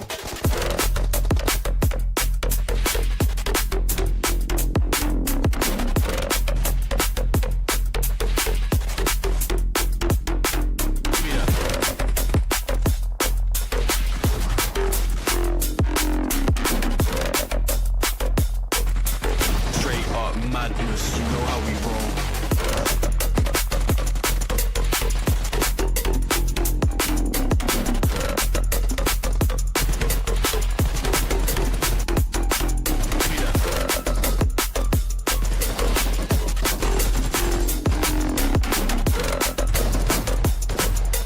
Straight up madness, you know how we roll.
Yo, stay focused, man's on a mission. Wavy like the ocean, ain't got time for inhibition.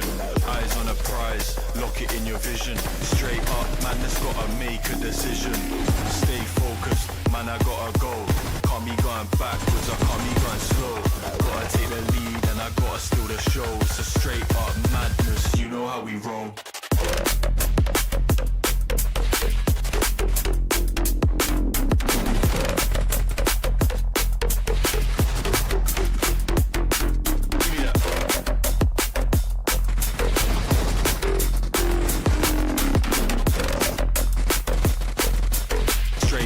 Madness, you know how we roll.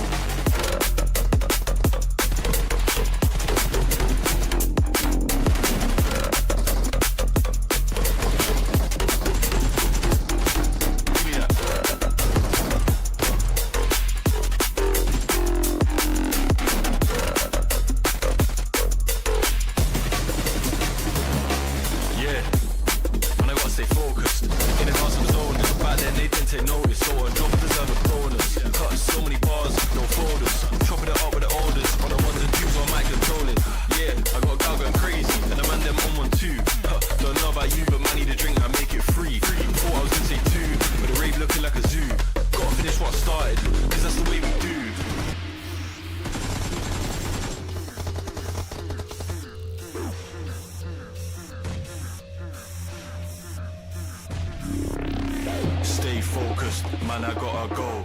Can't be going backwards, I can't be going slow. Gotta take the lead and I gotta steal the show. It's a straight up madness, you know how we roll.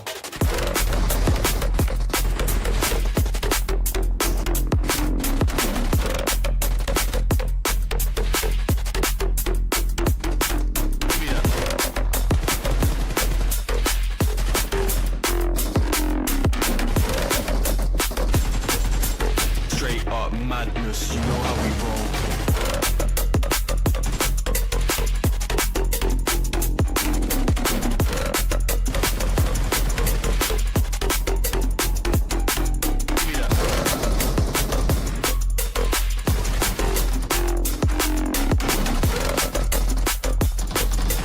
Straight up madness, you know how we roll.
Going into our third map for tonight, this would be another Miramar map. So, really excited to see how the rest of these teams, how these teams in the grand finals will perform on their third map for tonight. So, once again, this is this is Erangel rather. We are coming into Erangel, and so of course we'll be seeing our usual Pachinkis, our Jojo pools, our military bases. So I can already tell from this graphics that this flight path will be quite horrible for these teams. So it's quite biased towards the southern part. We can see the Sosnovka military base on the western side of that flight path. And so giving very little choice for these squads to choose from. So of course Pochinki is still accessible, farm, shelter, prison, quarry, fair potentially also accessible in Sosnovka military base. Of course, there might be some teams that will risk it all towards that side, but for now, it seems that a lot of these teams they will be going up to the north, and still, this map over here, this map, um, Erangel, of course.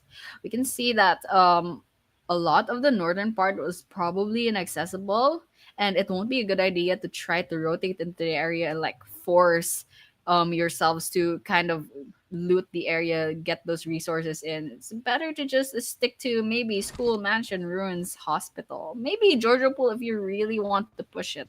But that circle is gonna close in on the western side of Erangel. So within the circle, we can see the ferry pier, the quarry, the ruins, Gatka, hospital, Georgia Pool. So lots of choices for these teams. And the flight path is pretty forgiving this time. That circle as well. The first stage one circle is a little bit forgiving for these players. So I'm very excited to see some kind of action so early on in the game, and that would be Star versus T2K. I believe it's T2K. They got the knocks, and just to see, it's even just quite the simple guns for now. Those pistols in the bag, but for now, ATR also has their story to tell against another squad. ASI 8 to be exact. So already 2 eliminations just from a few seconds. So 56 players left standing.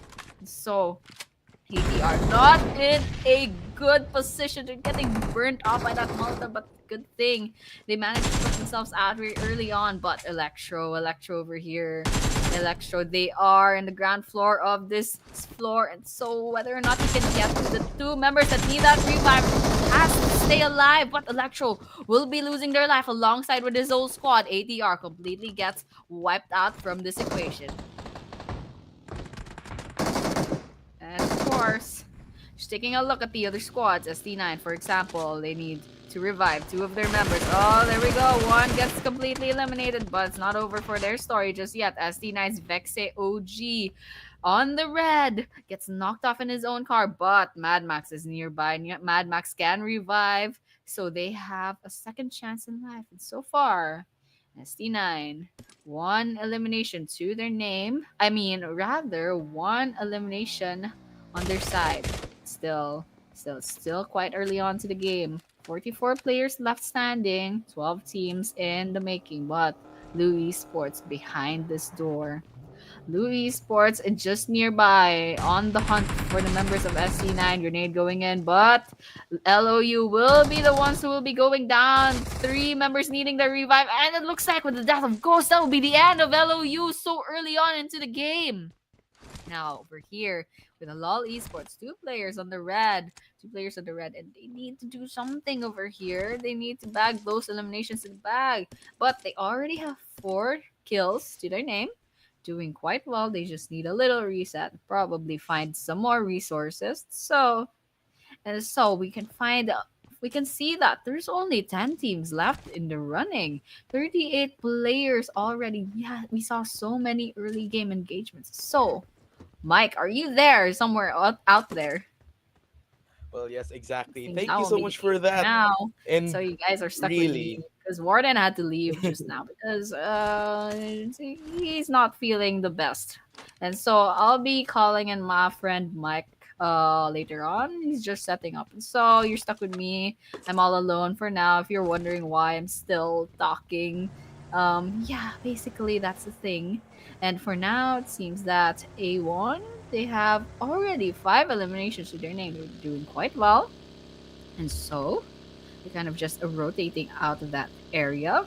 They're kind of just mhm, they're kind of just resetting, finding a spot, finding a good spot on the western part of Erangel because mhm. that circle is going into the western part, and I think I hear Mike.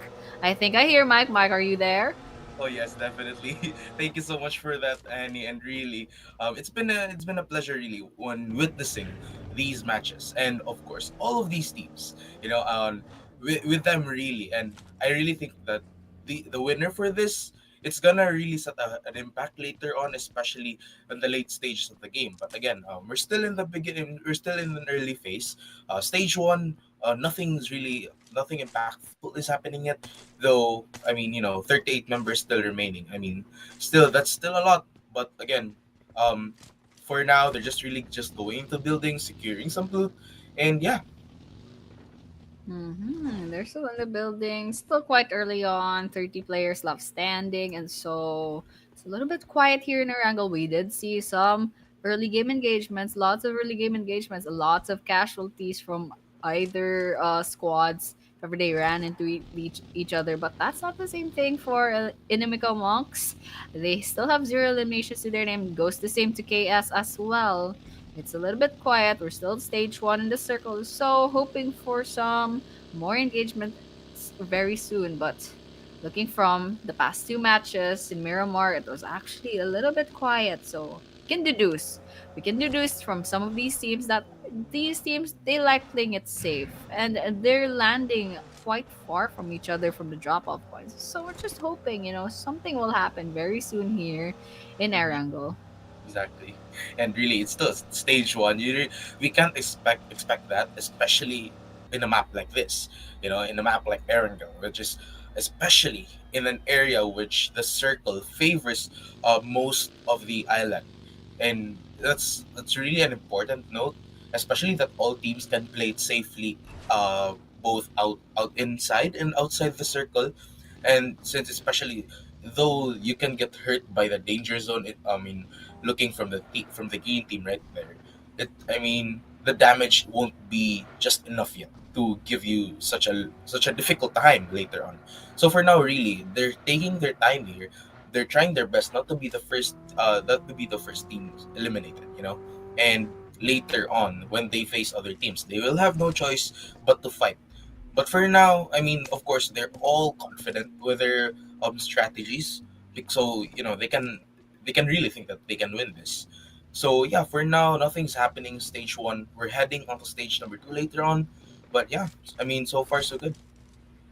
So far, so good indeed. But over here, I and M, they have the crosshairs out. They spot another squad from a distance. Whether or not they'll find that elimination, something we'll find out very soon enough.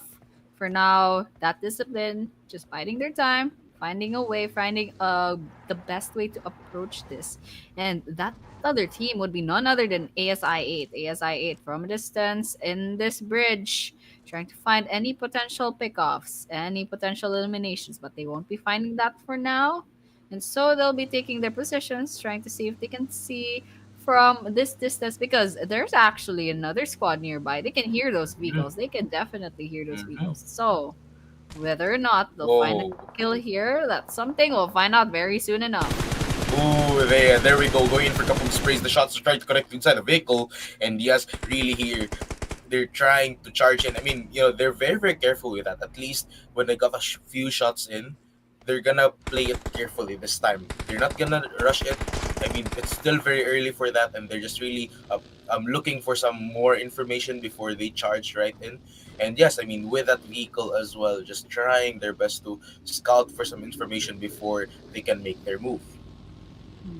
And that's the plan. That's the plan. They gotta scout first. They gotta get some information before they really act upon and commit to any engagement. For now, one member of ASI 8 on the red. They need to revive that member, but so far it doesn't seem to be the case There we go. because they got completely eliminated by the hands of INM's Dante. And so it's not over just yet. So Dante gives away his position. It's so ASI 8 Valak trying to get those shots to connect, trying to get those sprays in the bag.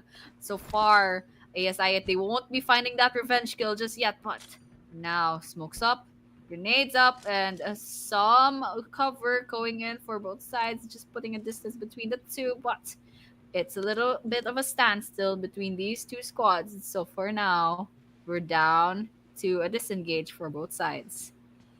It's actually a bit of a risky move for ASI to stay there. They could be caught off guard from the flank, especially when another team joins in. But I think they're really confident with that, so I think they've planned that well. And really, just throwing in a couple of smokes, a couple of sprays, it did their job, and it intimidated the enemies. At least they have that advantage, and they have that upper hand right there. But for now, looking at the other teams, once again, I've mentioned it a while ago, the danger zone, it won't really just hurt you just yet. So now the rest of the teams are just looking for more loot, looking for more resources, also scouting them for some information, trying to slim the teams down, really, and just eliminate a few more teams before they go full on aggressively later on. And that should be the case for now because it's a little bit quiet here in Erangel. Still 34 players left standing, of course. And CMF over here, they find 3 eliminations to their name. One of the bets out there, one of the good teams. For now, Halal, they find 4 eliminations already, but we're still down to 9 teams, and so it's a long way from those significant placement points. But Halal Esports, there's a squad nearby, but they don't have that information just yet. So they can't really act upon, them being in the vicinity. But A1 over here, 5 eliminations to their name. Lots of these squads are doing well, but for those that still need some catching up to do in the leaderboard, they gotta do something. They gotta do something. And that something is happening right now with some shots being fired. Exactly here. A little bit of shots really at this point. You can't expect that once you spot an enemy right there, you can go for that kill. You're what usually the players are doing like that. It's because they also want to waste the enemy's medkits, bandages. They're usually doing that, especially in game phases like these, like stage 2, stage 1. They're usually just trying to chip away the health, and spotting that car, couple of sprays in, it doesn't really do the job, but it's really helpful, especially when that enemy maybe has one bandage left, one medkit left. At least they get to use it. And it seems here we can actually see some spots of action right here. And again, Hitman here just going in for a couple of sprays, but it won't do the job yet. At least for now. Later on, that's gonna be hard because once they go into engagements, they will the bandages, the medkits, they will actually lose that because they used that a while ago. So, which is a good move for all of the teams here trying to chip away that. But for now, again, I think that's the part really of the strategy for now. And really the rest of the teams trying to go in for a charge right here, like Hitman, trying to spot some enemies, looking for a place to flank, and going in for a couple of shoots, and the shot really connected right there, being spotted, however, and he's gonna be low on health, and he's gonna be down, waiting for the rest of the team to help him up and back him up. But of course, he won't go down just yet, and just trying. The rest of the team are trying to spot the enemy down before he can get revived.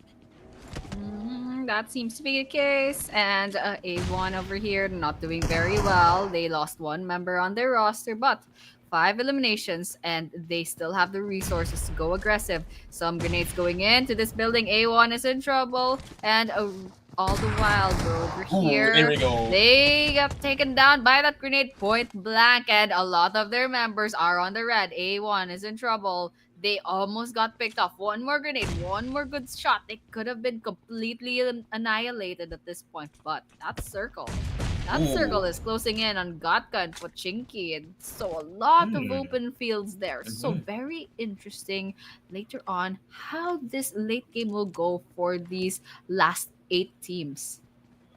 This is actually a good the map a while ago. It's good to look at. I mean, the circle isn't even that really small, but all of the teams are just clumped together in this specific area. Which is why we're seeing a lot of action even in just stage three. And looking here from DRS, going in for a couple of sprays, trying to get someone off, it might really just land, but you know, it they're still very far from it, and they're not really expecting it. It would just be a lot at this point if they can take them down. But again, just trying their best to waste their advantages. And right here, PX going in for the charge and really trying to take them down. The rest of the team as well, helping each other up, going in for a higher ground advantage right here before they can go for a couple of sprays. Just really securing the right position to go in for the charge. Yeah, that's the plan. They gotta think of their positionings for now. Going in with PX, however, they have two eliminations to their name. Potentially, there is a squad nearby towards their north and northeastern side. Two different squads, however, but that green squad, that one green squad member over there, he's all alone. And so, whether or not his other squad mates are still alive, there's something, it might be a numbers disadvantage going into this part. But the story is about PX. And PX, they were throwing some grenades down there. They have the high ground, and they got Oh, some sprays going in from a distance, but it won't be connecting. It won't be resulting into eliminations or even just knocks. And so PX making a lot of noise with their vehicles, but repositioning from that area, they gotta do something because KS from a distance here, they want those kills as well. They are just out for the same goal. KS versus PX, one mountain over the other over here in Pochinki. And so they're just biding their time, and it's a little bit quiet once again. this is hard to predict. They're in a they're in a lot of open area where I mean many of the teams are in open areas. It's gonna be hard to predict the chances of all these teams. I mean you can predict that by the number of players alive, but aside from that, it's just gonna be hard since most of the teams that are in open areas are really looking for higher ground, and from here on, I mean, if you as long as you spot an enemy and is very unaware that you're trying to hit them, then you can get a kill. You can most probably get that kill. But for now, again, it's hard to predict. I mean, going in for full sprays, going into heal, and going away, trying to escape, which is what KS is doing right now. I mean, again, it's really hard. For this game, it's hard to predict the chances of all these players. But for now, we're looking at PX Esports. Seems like they're getting into some action right now. They're just trying to play it safe here. They're not pushing their luck, and that's what I like about them because they're not really that. I mean, they're playing it safe here, but at the same time, if they're confident enough that they can get the kill, they would go for the kill. And again, looking at other teams, they're also not pushing their luck here, but seems like it's different here from A1 Esports. Going for a couple of shots, going for a couple of taps, tries to tap them down, but for now, it won't eliminate them just yet.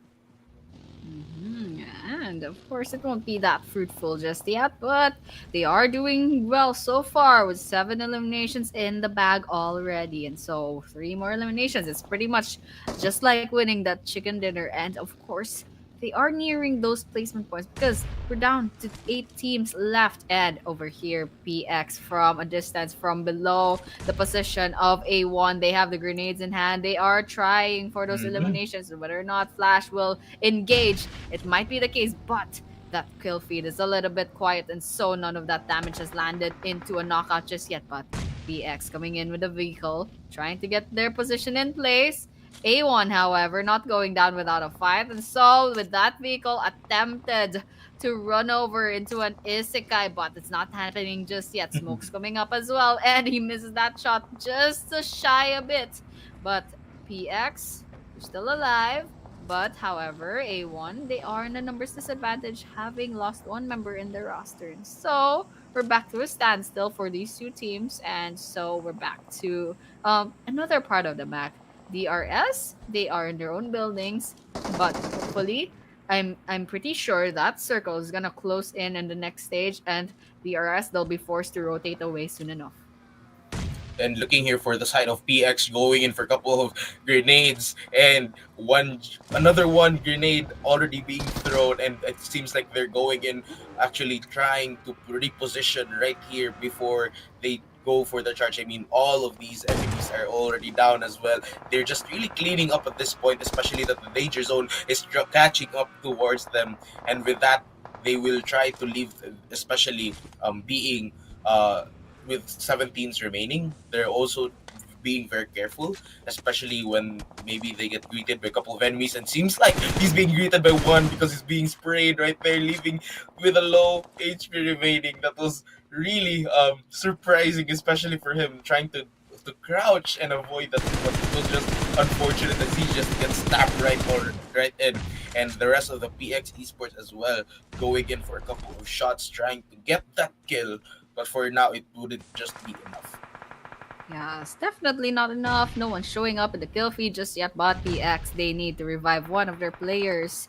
Their top fragger so far, Osman, with 2 eliminations to his own name. But PX Osman completely gets wiped out from the map. And so Falam over here, ASI is 3 eliminations, Another. and he's going in for those Ooh, sprays, no. but he gets sprayed at instead. Tables have turned, but Flash, he says it's Oh, not over no. just yet until the fat lady sings. It seems that the end of PX. That's not the case just yet. We can see that they're still alive and kicking. Their last member still standing, but he needs to revive 3 of his members because they are not doing so well. But it seems that CMF has finished off PX. Is that the case? It doesn't seem to be the case. But for now, ASI at Nochi by the circle, by Ochi. the edge of the circle, trying to go around the perimeter and trying to stay alive. And stay alive, he will stay. With Victor here, just hiding because of course he knows that there are a lot of enemies in the higher ground. He just can't be spotted. He just won't. He shouldn't be spotted. And with the side for DRS here, just going for a couple of heals and maybe to throw in some grenades. And really, before they charge into it, Killer seems like he's going into the charge, but it seems like he just falls down to the ground, and it's gonna be up to XPL right here to go in to save his team. He's the last member standing for his team before he goes down and is eliminated.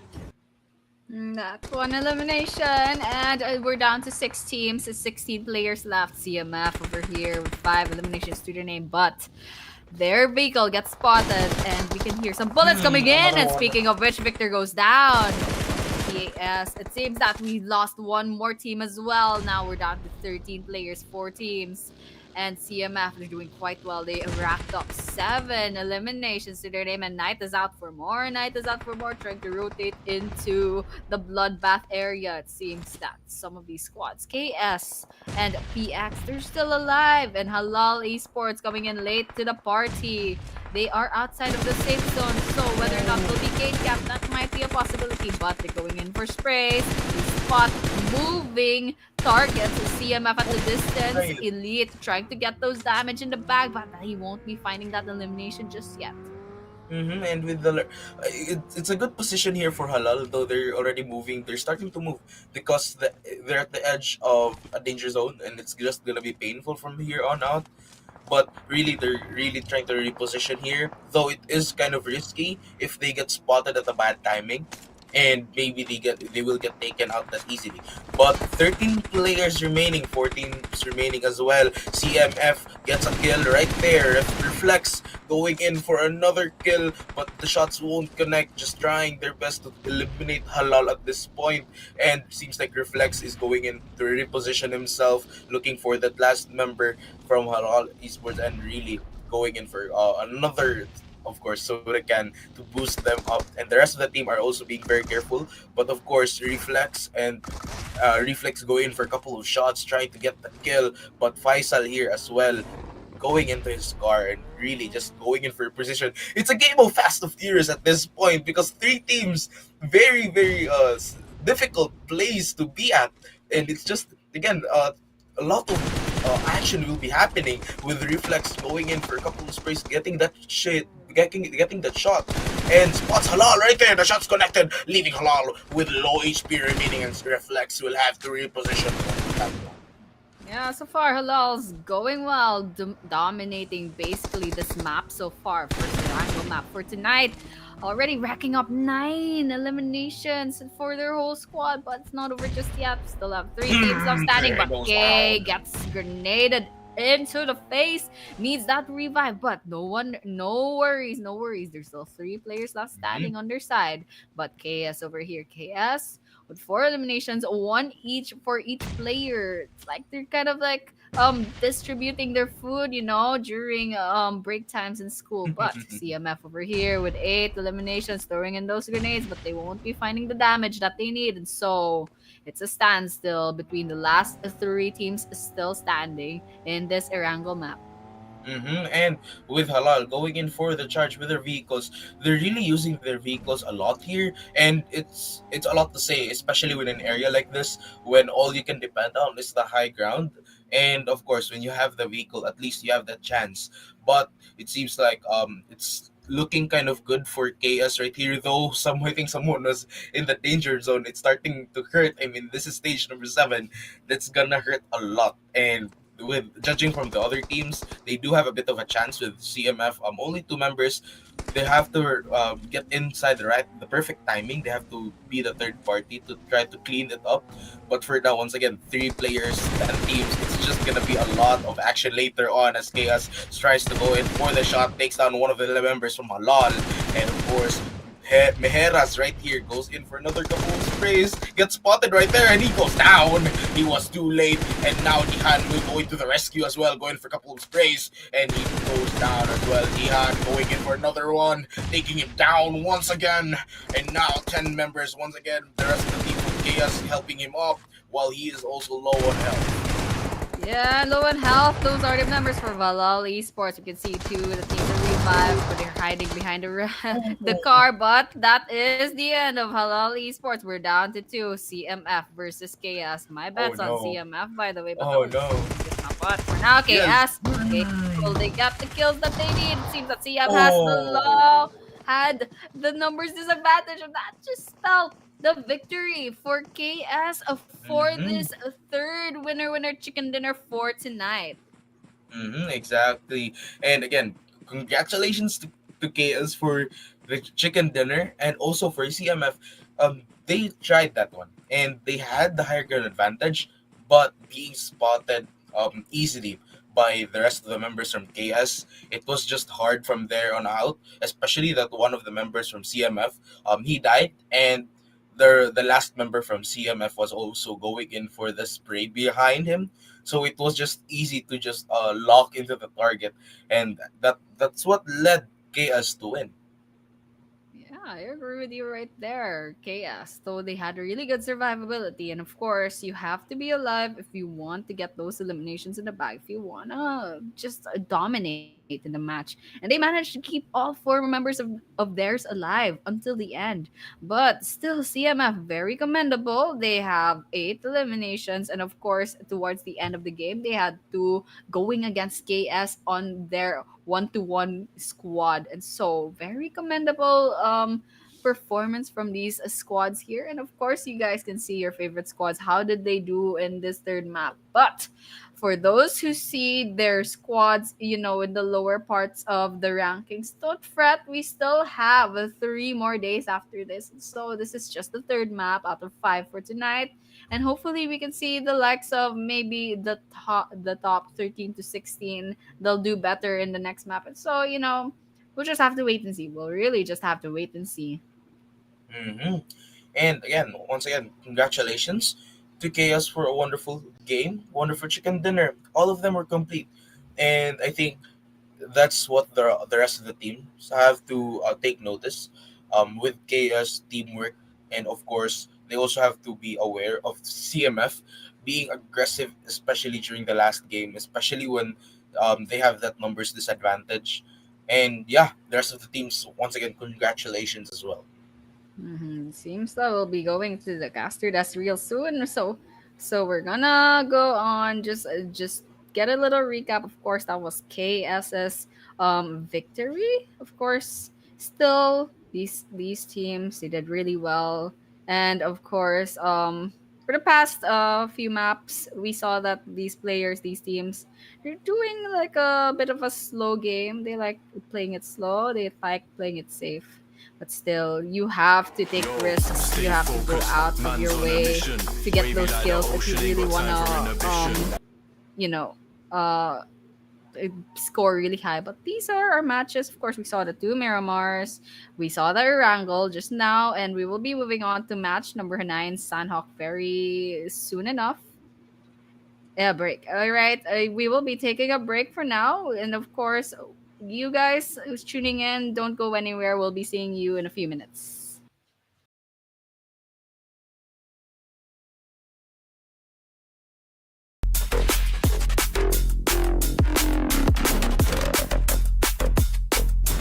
Straight up madness, you know how we roll.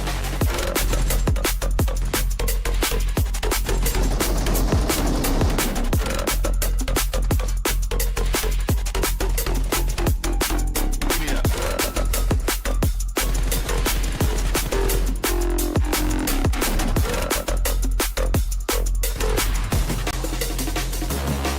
Yeah. And I gotta stay focused. In the dance I'm zoning. Back then they didn't take notice. So on job deserve a bonus. Cut so many bars, no folders. Chopping it up with the orders. On the ones and twos on mic controlling. Yeah, I got a gal going crazy. And the man them on one too. Don't know about you, but man need a drink, I make it free. Thought I was gonna say two, but the rave looking like a zoo. Gotta finish what I started, cause that's the way we do.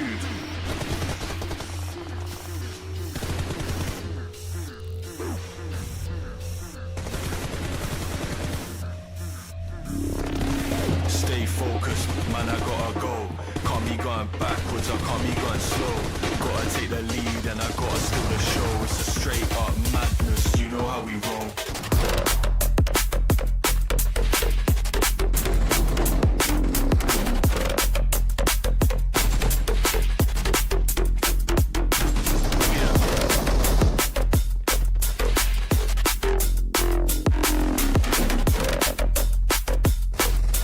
Straight up madness, you know how we roll.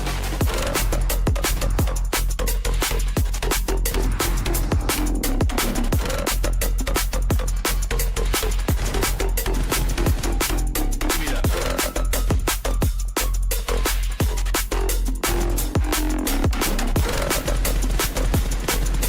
Straight up madness, you know how we roll.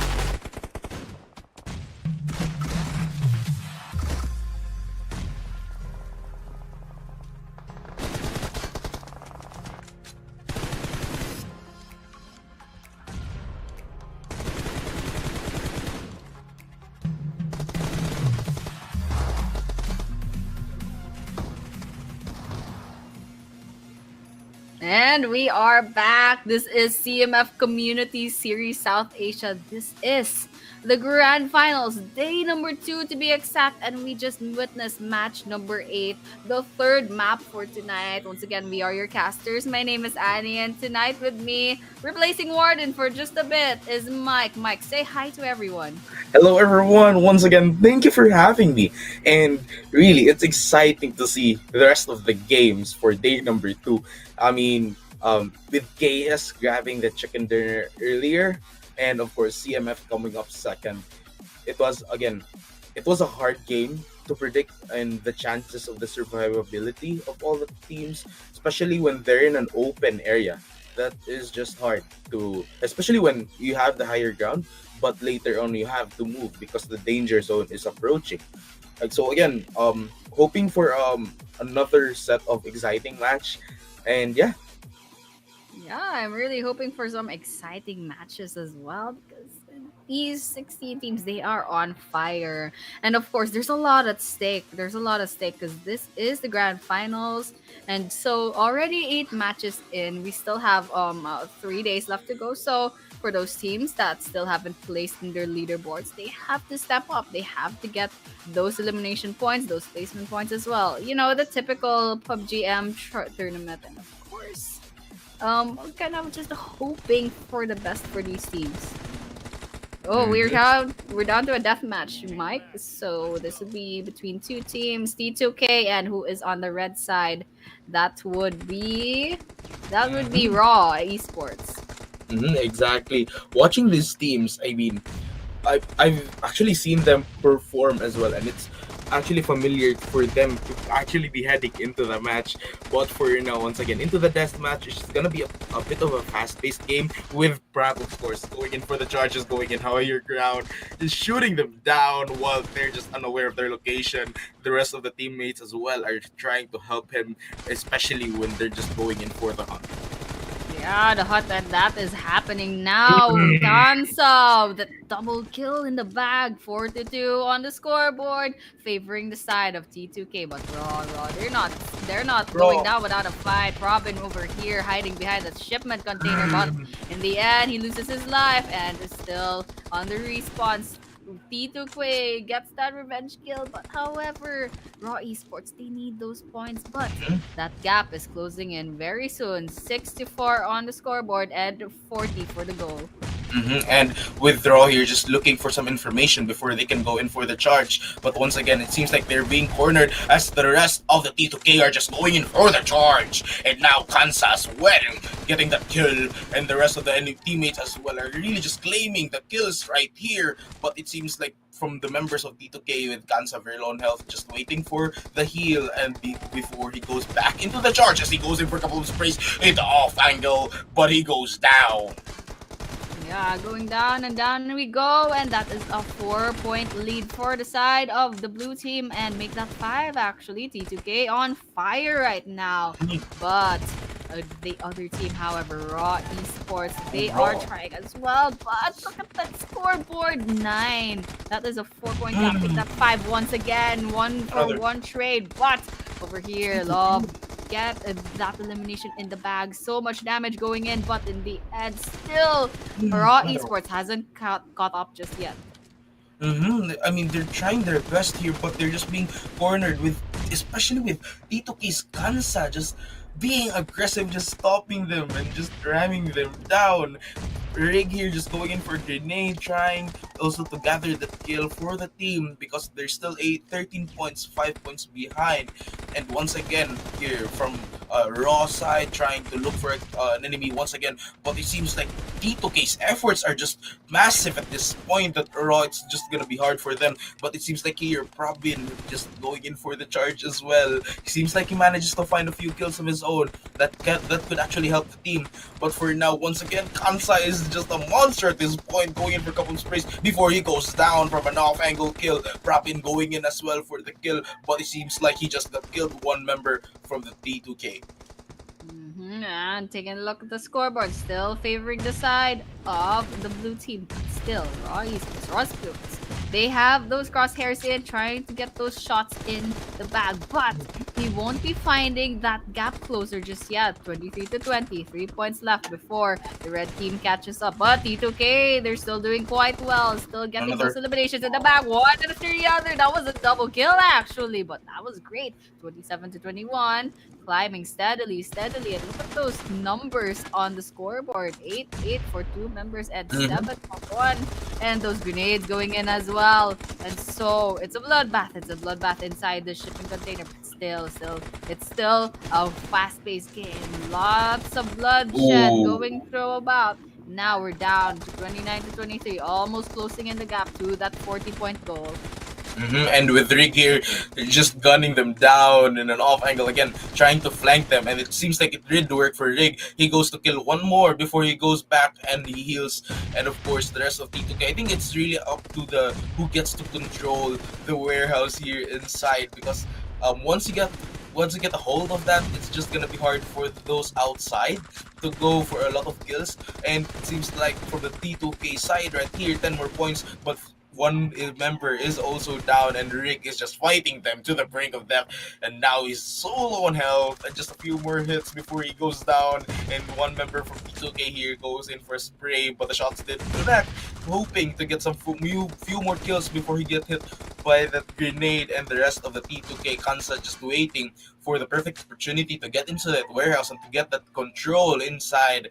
But seems like here Rick and the rest of the teammates are holding it in. They're not giving it up. I mean, the match, but the points are tied right now. 6 more points for the side of T2K before they win this. But of course, Raw are just winning it with 4 more points. It's just gonna be a little bit more before it's gonna end. In which side?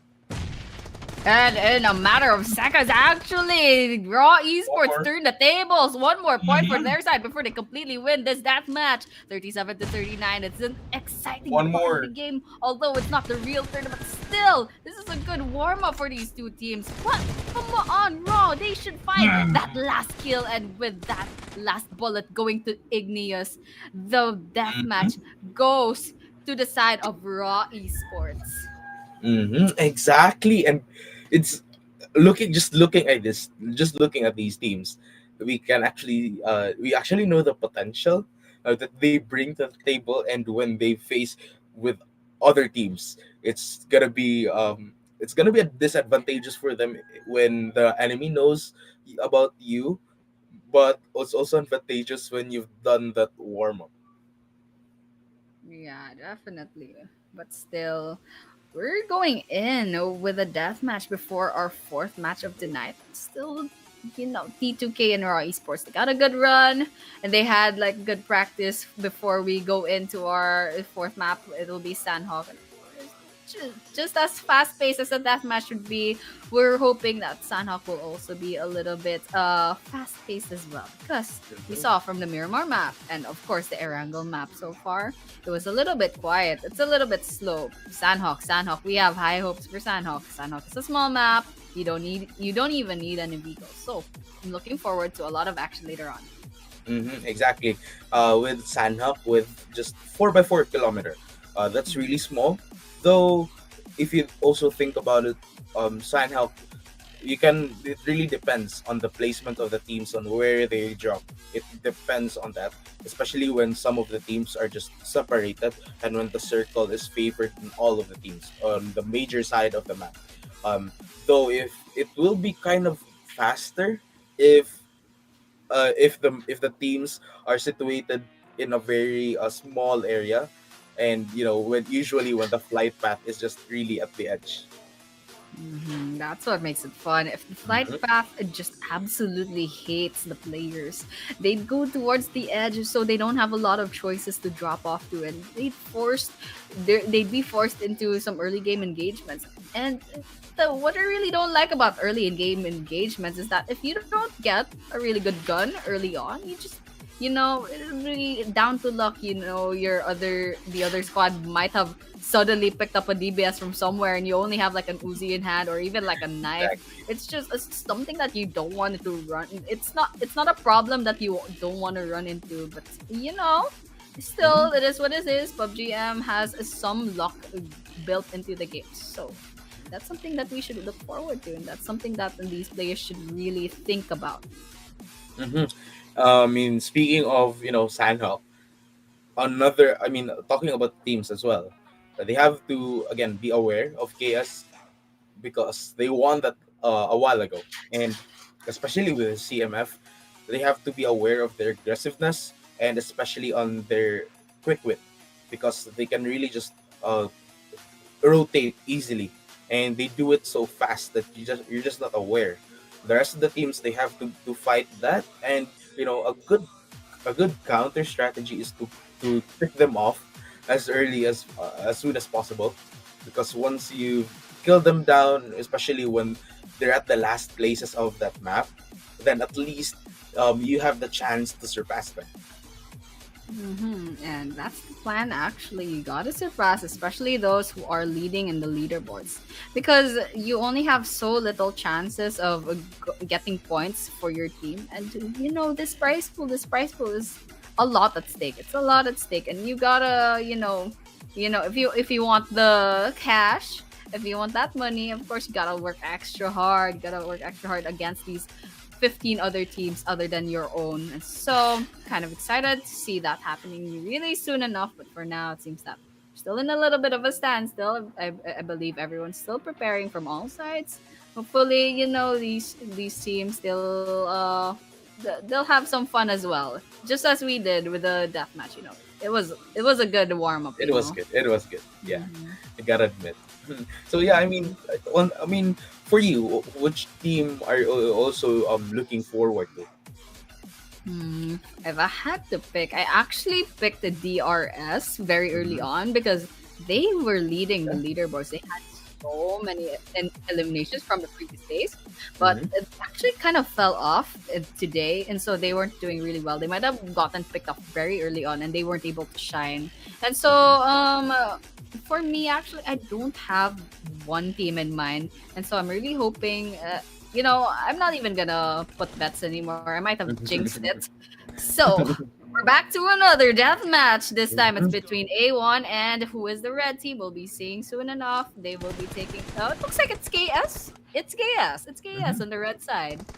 Exactly. And looking for the side here, Hitman again, higher ground advantage here, just spotting some enemies before they go for the kills once again. And a grenade could help. It could help kill them. But again, just spotting some enemies. I mean, for now, it's just gonna be good gun practice, good 1v1s. I mean, Hitman here gets a kill, but again, move just being safe and just trying their best to farm points safely so that they can head onto the later stages of the game a bit more aggressive. And just when you start this game early, you're just practicing your aim for now, but in the later stages of the game, the thinking really on how where to stand, where to hunt them, where to flank, that's gonna be vital later on. Yeah, so it's definitely different. The game proper, the ones in the map, Erangel, Sanhok, and Miramar, it's definitely different from the play style here in the deathmatch. But still, very good practice. It's just waking up your reaction times as well. And this is between two teams. This is between two teams that are actually competing against each other in the tournament proper. So, in good spirit of sportsmanship, and of course, warm-ups, reaction times and everything, aims, just checking if your phone's even still working, so it works out in the favor. And so far we're still far off from the 40 point mark. Still, blue team A1 doing really well, but KS, however, they're not falling that far behind either. hmm And it's a bit of a pressure here for A1 because you're against KS, who just won last round. So again, they have been heating up, and with A1, that's gonna be a bit of a pressure. But of course, this is deathmatch for them. They're just really trying to practice their aim here, go for another game of warm up, and also um, trying to strategize and study the movements of KS. Yeah, definitely. That's something you can also get from the deathmatch. But looking back into the game proper, it seems that 21 to 12, there's a huge gap between A1 and KS. And that's almost like 10. That's about 8 in the points. But for now, A1, they're not done just yet. They're out for blood. They're out for more of those points and racking up those points. That's down to 22, 23 now. That is a 9-point deficit on the side of KS. KS, they gotta step up. Although there's not a lot at stake, okay? There's not a lot at stake. I'll give them that. But still, there's pride involved. Just say it. There's pride involved, and then you gotta warm up. You gotta make the best out of this deathmatch. Still 24 to 15, still far off from the 40-point mark, but A1, they're doing really well right now. And looking at the points here, it's looking to be in favor of A1 Esports. 10 points ahead. That's massive. I mean, wow. I mean, when you're against KS and you have the 10-point lead, that is actually interesting to look at. And I think they're just widening the gap even more. And with A1, I think they're also good with how they position themselves because it puts KS in a very big disadvantage in terms of location. And right now, I mean, if you do look at A1, they're just really going in for the charge, and it seems like they do know the location of the enemies. And once they know, they're just again looking for ways to secure that kill even easier. Yeah, securing those kills. That's the plan for A1 because they're only 6 points away from the goal of this deathmatch. 6 more kills. And Navid, will he find that one? That he will. That will leave 5 more points to the side of A1. They gotta find those kills. But Navi over here looks like he's in trouble, and instead he gets taken down instead. But 4 more points. Will A1 find those points? It seems that Cynex gets spotted, but in the end he gets away with his life. But on the other hand, A1, the other players of A1, will that be the same? And we're down to 38 points. 2 more points for the side of A1 for their victory. But they're not getting those points. KS is still denying those points from them, Mike. And that's exactly the 2 more points from A1 here. They're just pushing it in because they know they got that victory. Yeah, definitely. They got that victory, KS. For now, they got the defeat, but still KS, and they did a good run. We know that. That from the previous map. They got that winner chicken dinner. But for now, A1, however, they got some really good combos, some really good frags, some really good numbers. And so A1, they got really good practice from this. Yes, they did. But still, kudos to these two teams for participating, and of course, best of luck for later on. We will be moving on to the map hopefully very soon. So, just kind of biding our time, Mike. Kind of hoping that these players are doing well and preparing. But for now, yes, that was the death match. I believe that was the second death match before our Sanhok map. And yes, before we head on later for the match, we'll be heading on for a short break. Yeah. Stay focused, man's on a mission. Wavy like the ocean, ain't got time for inhibition. Eyes on a prize, lock it in your vision. Straight up, man, just gotta make a decision. Stay focused, man, I gotta go. Can't be going backwards, I can't be going slow. Gotta take the lead and I gotta steal the show. So straight up madness, you know how we roll.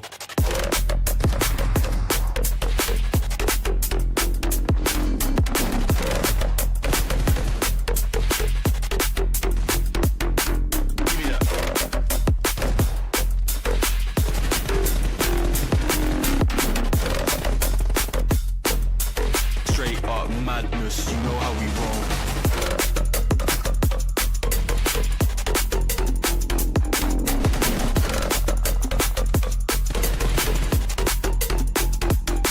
Give me that.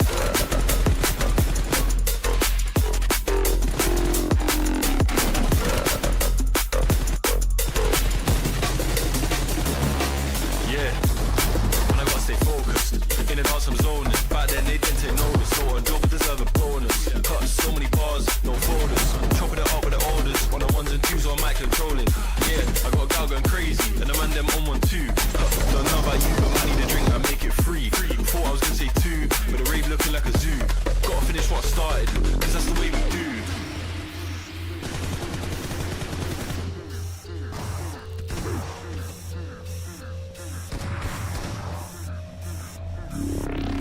Stay focused, man, I gotta go. Can't be going backwards, I can't be going slow. Gotta take the lead and I gotta steal the show. It's a straight up madness, you know how we roll.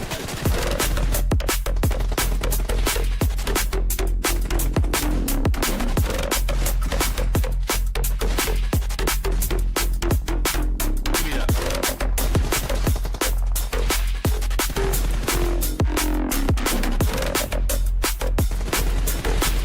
up madness, you know how we roll.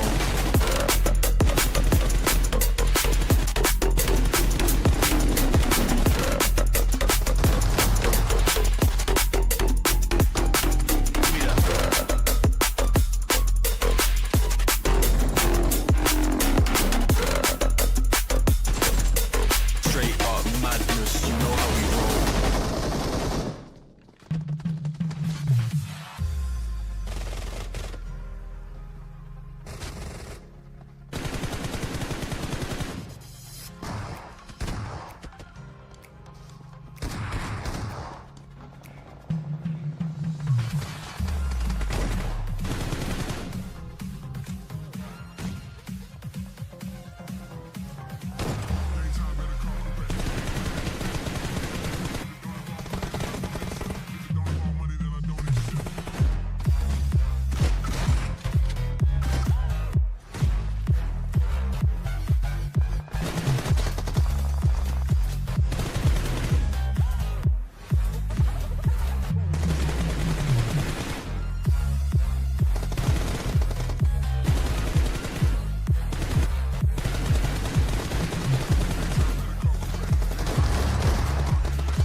Once again, we are back to CMF Community Series South Asia. This is the grand finals, the most important and the most exciting part of this series. Once again, we are your casters. My name is Annie, and tonight with me is Mike. Mike, what's up?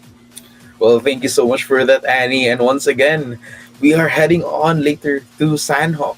It's a map. It's an exciting map for me because it's small, a lot of action. You will expect that later on, and it will just depend on the flight path if it favors most of the team, most of the map, and it depends on the team's locations when they're scattered or just crumpled together. Clumped together. Yeah, I'm excited for that. Yeah, definitely. I'm excited as well because Sanhok is quite a small map. So, of course, we might be seeing some early on engagement. Actually, Mike, over here, we do this thing where we kind of throw in our favorite team. And so, Would you like to do the first prediction or me?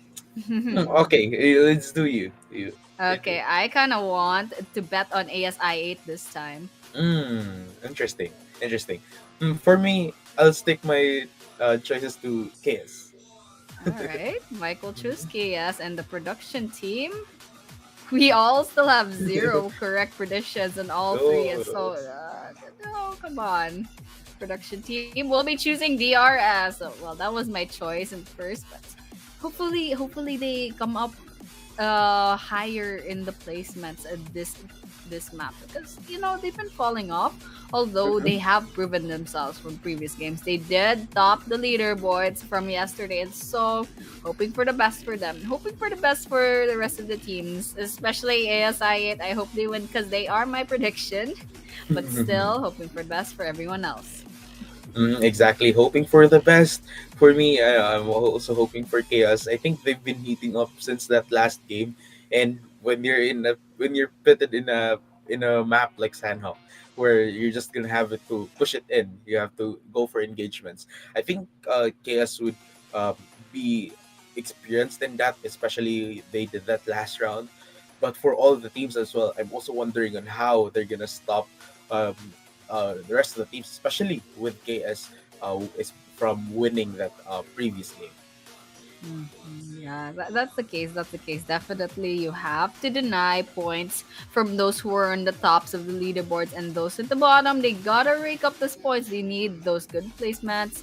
They need those chicken dinners. They need those eliminations as well. So that's the plan actually. Of course, once again, easier said than done, because in PUBG there's a lot of things to be worrying about. There's a lot of factors. For example, flight path, the circles, any potential early game engagements. So there's a lot of things to think about. But for now, we will be moving on to the game very soon. This will be Sanhok. In a few seconds, we'll be seeing the flight path. But for now, it's a small map, and so I'm expecting a lot of violence early on. hmm With a lot of violence, also comes a lot of responsibility from all of these teams to know the right discipline, especially to actually just stay in line, especially when you know you're in danger. But for all of these teams, it's a map like Sanhok.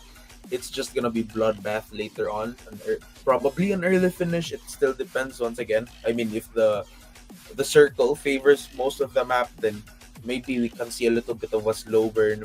If it's kind of situated in one of the sides, then it could be a fast. Yeah, and hopefully that flight path it will definitely set the tone for the whole game. But still, this is Sanhok. You can practically walk from one place to another on foot. You don't even need any vehicles, practically. But Sanhok over here, we're gonna start. We're gonna see where this flight path will go, and that would be a little bit biased towards the western part of the map. But still, once again, this is a small map. There's nothing to worry about. You can choose any of your drop offs. You can practically choose your favorite drop off, and it won't matter because you can Mhm. just walk all the way over there. So that flight path will be biased towards the western part. Still no worries, but I'm sure there will be some kind of early game engagement soon. And it seems like really from the left side here, the flight path, and I was talking about that when it's gonna be favored on the one of the sides. I mean, we still gotta wait for the first circle before we can probably predict. Oh, okay, there it goes. I mean, we can probably predict that the survivability of all these teams, especially on how this game will end, or how long this game will end, rather. And I think being situated on the right side could be a bit of a fast play later on. But again, it's still the first circle. They're just going for a safe loot here. But it seems like we're gonna see a lot of engagements later on, especially with these teams that are could be greeting each other, and one member was already down. Yeah, one after the other. You can see that the number of players going down, Mhm. 55 already, and 15 teams left standing in Sanhok. Not looking very good, but over here, ATR nearby DRS, but ASI8, they have their own story to tell as well. Three members Oh, already down. Come Viper. on, I had your bet on that, but they died first. What is Oh this? What is no. this caster's curse? I think we're giving them a lot of disadvantage. I'm Oh so my god. sorry, ASI8. I'm so sorry. That was so sad to Uh, watch. she's gonna take a moment to mourn, guys. Let's give her Yeah. that. But again, for now, the rest of the teams are battling it out. It's again, for me, this is the kind of game that I'm excited to watch because you just don't know what's gonna happen. A lot of engagement will happen looking for the side of Rick here, very low in health, and at least the rest of the teammates will be able to help him out and just clear the area here, trying to look more for more kills, going in for a cheeky kill right there before they try to use the walls to their advantage. And now Brabin again going in for a lot of kills. You've been seeing him in action, and now he's been showing it off. And actually, I mentioned just a few minutes ago, maybe just a minute ago, actually, 55 players. Now we're down to 43, 42 now with the depth That of on fast. screen. But DRS inside with their DBS in hand. ATR trying to push in with three members still standing in their squad. But however, that one last DRS member, he's all alone. He's all alone, and ATR they are pushing in. And so sprays coming in. DRS is Rokia all alone, and he is down. He gets one from ATR, however, doesn't walk away empty-handed, but still he's all alone. He's all alone with his DBS, and it's so early on in the game. 41 players still left standing, and the other members, the two members of ATR, doesn't seem like they're gonna push anytime soon. But will that change? I'm not sure, but they are going together, trying to err on the side of caution, trying to be cautious about approaching this. They know he's Mm. out there. And Ooh, just wow! that. 80 degree goes down. That reaction time from Rocket, that is absolutely amazing. And so, will DRS's last member standing get this elimination before he goes down? Will he wipe out ATR practically? That's something that we'll be seeing later on. That was actually very dangerous. Imagine just throwing just a grenade and then just returning back. You're just proning, you're just waiting for the rest of the team to heal you, but it seems like DRS Rokyo here is on the run trying to hunt them down one by one before they manage to heal him, before they manage to revive him. But once again, Rokyo on the aggressive side here, waiting, of course, being strategic always, with again the shotgun ready as well. He takes one down once again, and it's just gonna be the end right then and there from ATR. Wow, one man squad, one man army from Rocky right there. And DRS, they're still alive, they're still in the game. But for the rest of these teams, 11 left standing. A while ago it was 15. Don't know if there was a team that missed, but 11 teams, that's at least four whole teams eliminated. And now we're down to 39. I believe we stopped at the 60 player mark, and so many people are already done. So that's the beauty of Sanhok, that's the beauty of Sanhok. Lots of fast-paced games, and with that flight path being so biased towards the western side, it just forced everyone to just walk in into each other while they're just trying to loot, just trying to get their positions in. It's not so early on in the game. There's a lot of luck involved, of course, especially if you don't pick up a good gun very early on. So that's what happened. Things happens and things happen in PUBG, and this results to this situation right here. Exactly. And again, just looking at the other teams as well, kind of curious on how Team 10 is doing, especially in this early stage. They're already trying to hunt. I mean, they're staying in an open area. That's kind of a dangerous move, especially when you're not fully geared up yet. But I think they're confident enough. So, yeah, I'll give them that. But for the rest of the teams, I mean, with ST9 and probably others, they're just securing their space before they go for the aggression later on, and just actually spotting more members. And it seems like here one member could be on the run. He's very alone here from the side of PRS. Once again, it's gonna be Rokyo. We're looking at him once again before he tries to take them down, but he goes down instead, and that's gonna mark the end for DRS. ST9, however, wiping off DRS from the map, but Rocket did have a good run. They did Mm-hmm. not walk away from Sanhok empty-handed. But once again, for the side of DRS, kind of fell off so early on into the game. But still, we saw from the performance of Rocky, he did not go down without a fight. Manages to even wipe out one squad before going down himself. But over here, Raw Esports already Oh four no! eliminations, but that would change on soon Oh, enough one with more. Blade going down very He goes red down.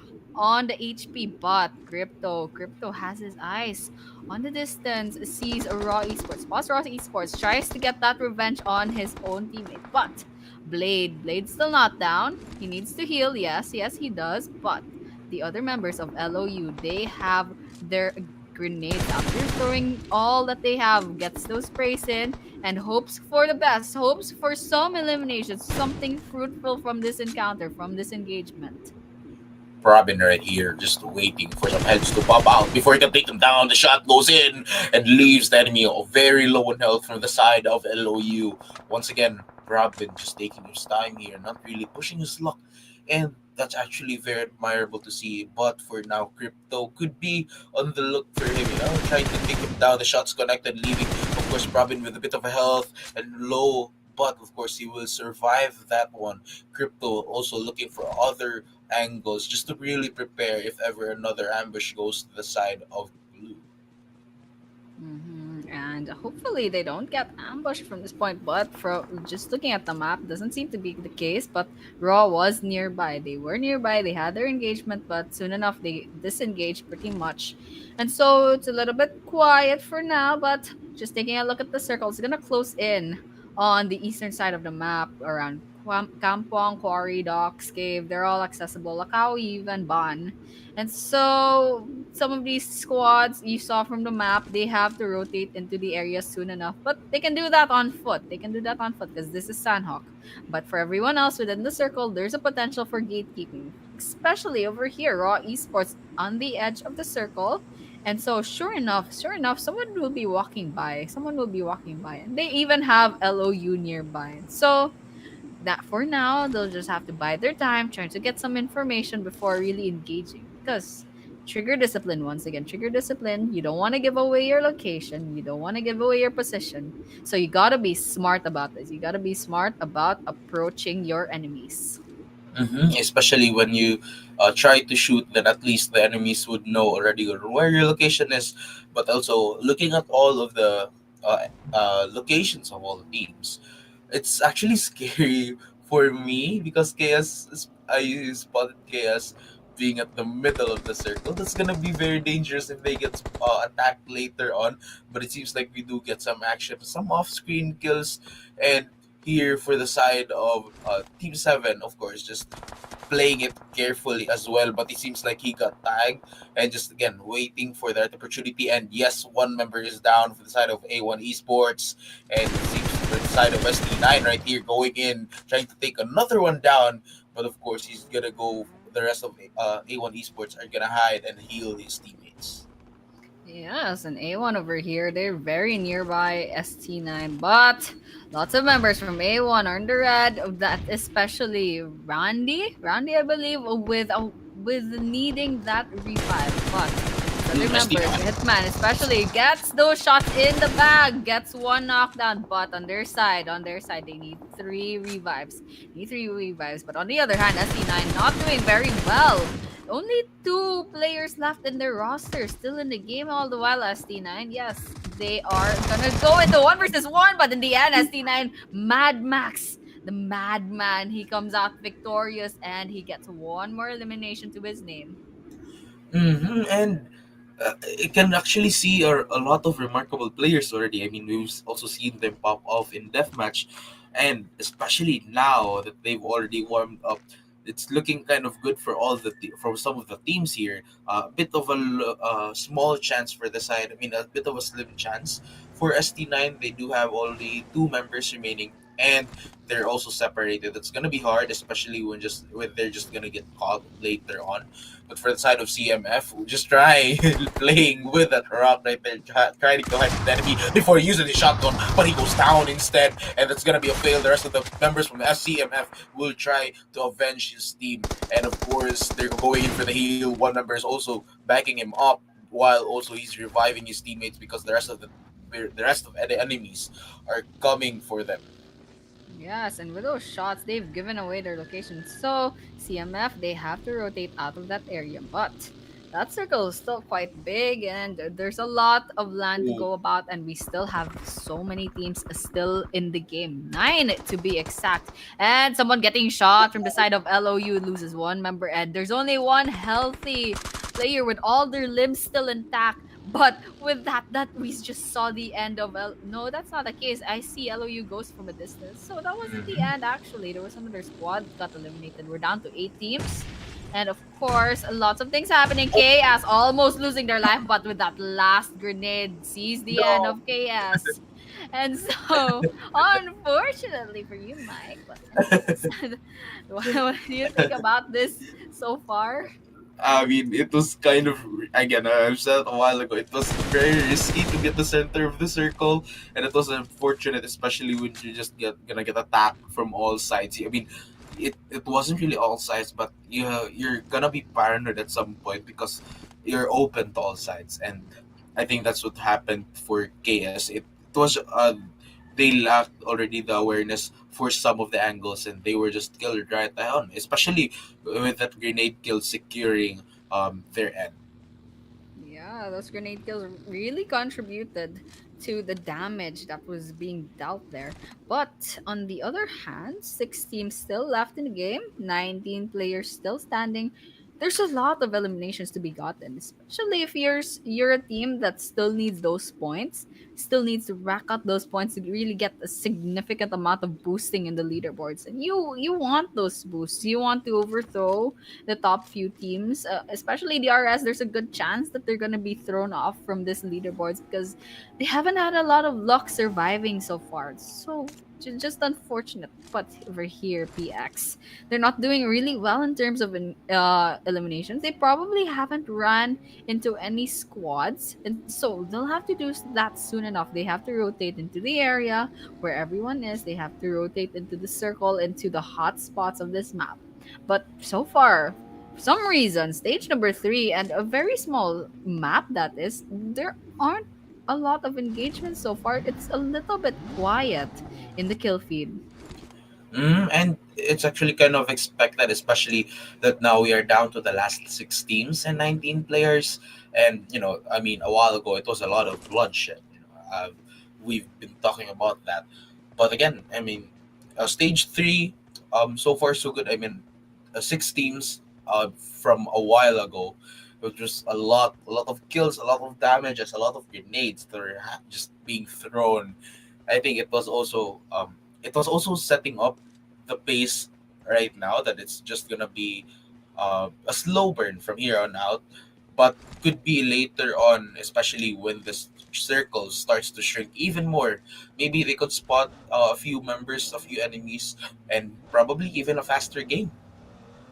Yeah, I was really hoping for a faster game actually because so far it's a little bit quiet, and the previous maps, Erangel and Miramar, took quite a while. Took quite a while. So, for everyone involved, you definitely want that action. I do want that action personally because it's an exciting game. But usually you'd have to wait so long. You'd have to wait for the late game before anything really happens. But not true for this map, however. So very early on in the game, we Ooh, he see goes someone going down. down. Speaking of which, Wadu from MME goes down. Extreme over here. He's the last man standing in their squad. MME at the brink of being eliminated. But speaking of eliminations, INM's team, they spot someone from a distance, tries to get those eliminations, but he won't be finding it just yet.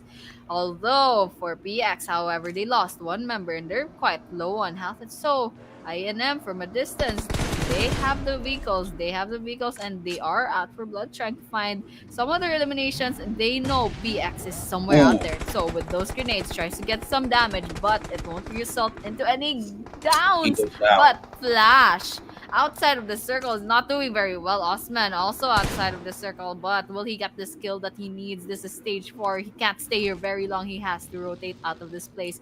And so, with one player needing a revive and one already down inside of PX, what can they do? What can they do at this point? Exactly. With PX right here, it does look like they have a good chance. But one member is down, one member is dead. Only two members remaining. That's gonna be a bit of a hard stretch later on. But for all of these teams, they're going in, prioritizing their safety. I mean, another car was passing by. They didn't try to just take that down. They're just again prioritizing their safety and their position. A lot of off-screen cams are going on right now. 15 players once again, and 6 teams still. So a few players from each team were kind of a bit shaved, but again, looking good for some of these teams, and probably with slim chances from those teams, especially with one player remaining. Yes, and they have to get those chances in the bag because so far this is the second to the last map for tonight. But still, we still have 3 more days. But no one can be complacent. You have to earn those points so very early on. As you can see, there's a lot of luck. There's a lot of factors going into how your team will place in the leaderboards. There's the flight path. There's your drop off point, potential early game engagements, and so although there is skill involved, still there are chances that you'll fall off so early on in the game that you don't even get a chance to get that winner chicken dinner or even some eliminations. So can't be complacent. For example, over here, PX, last member standing, Ratata.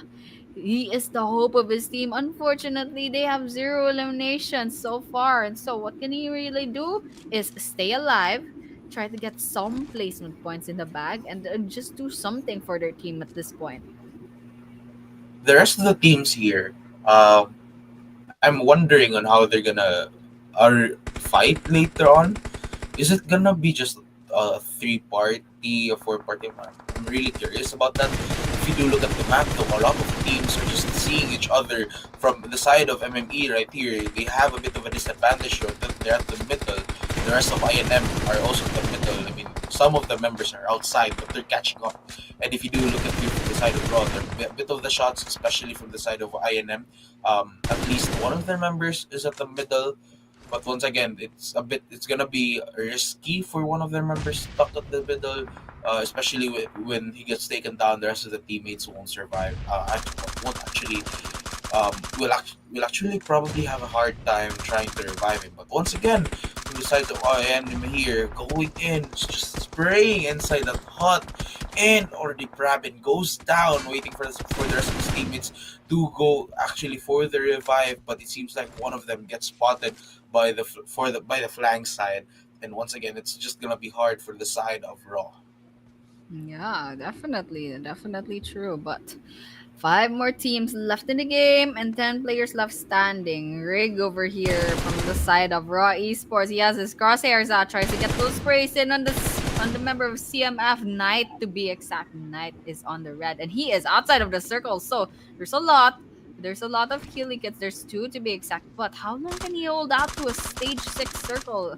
And over here, Raw, the other members of Raw, they're not doing really well in the hands of INM. He gets knocked, gets completely eliminated, actually. But on their side, INM doing really well with 9 eliminations. On the other side, CMF's Knight trying to get those eliminations, trying to get those revenge kills before he goes down completely.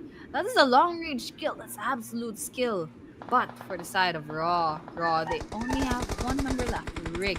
Rig. What can he do all alone? INM's not done just yet. Spots another squad. ST9 from the distance. Gets 2 knocks. Gets 2 knocks from a moving car. And INM, they need to revive.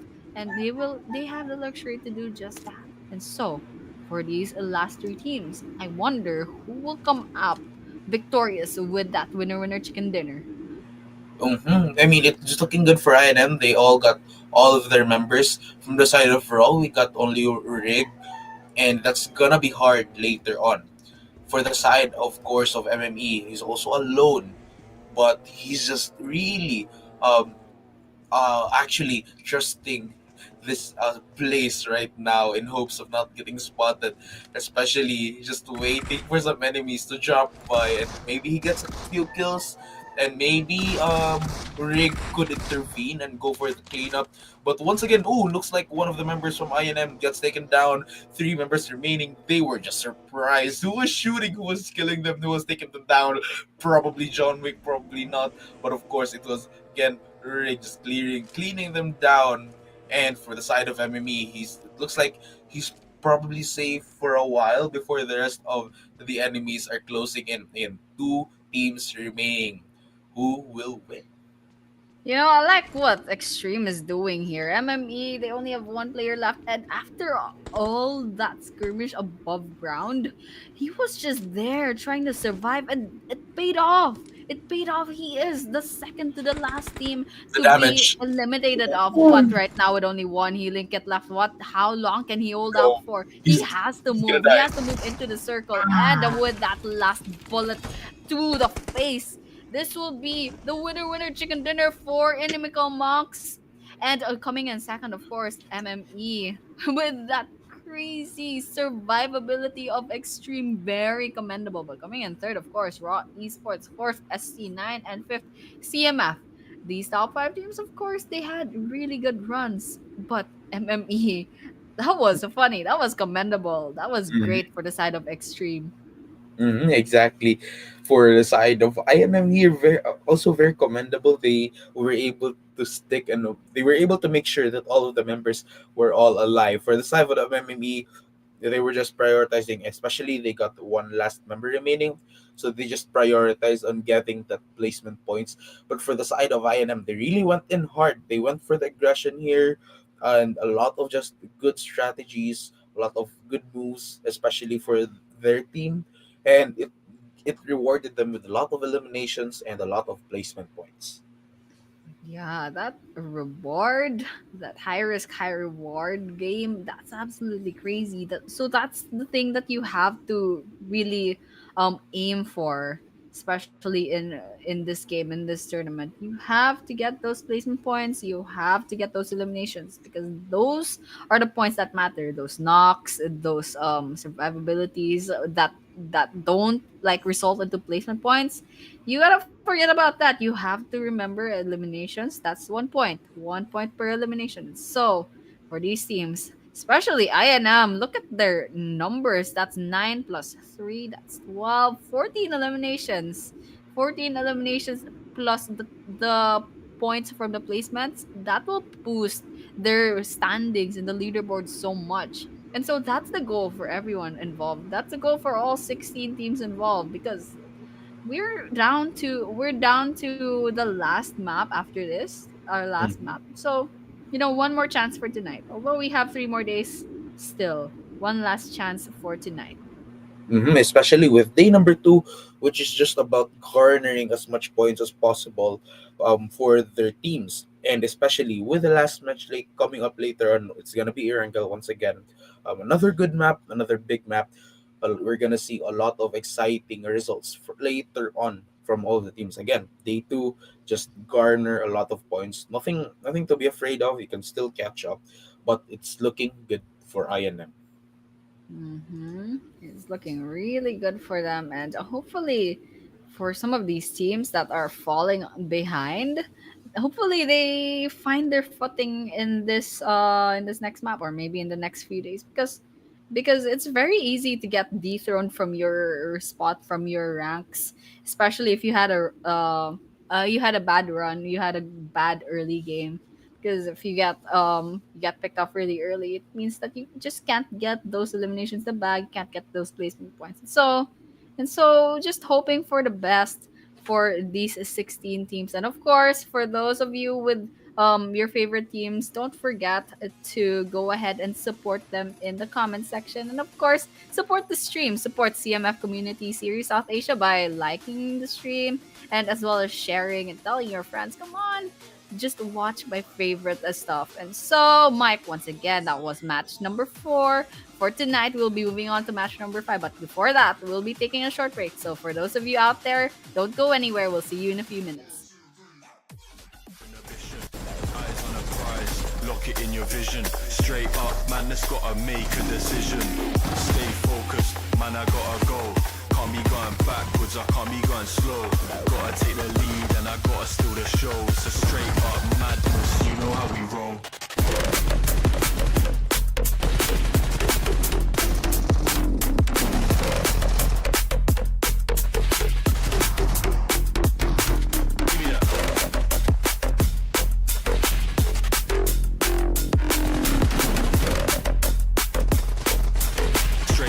Madness, you know how we roll.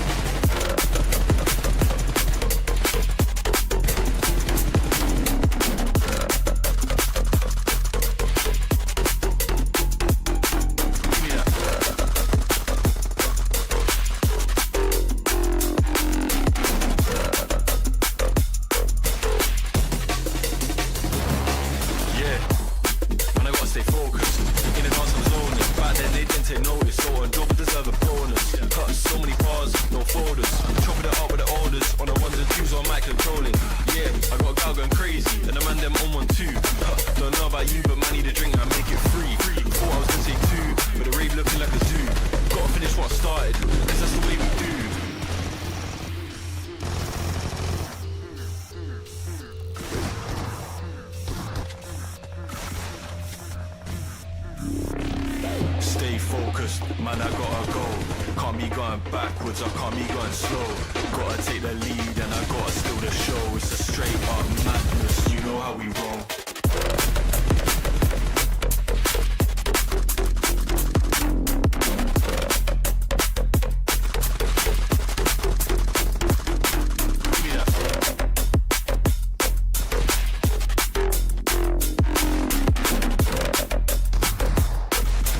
Straight up madness, you know how we roll.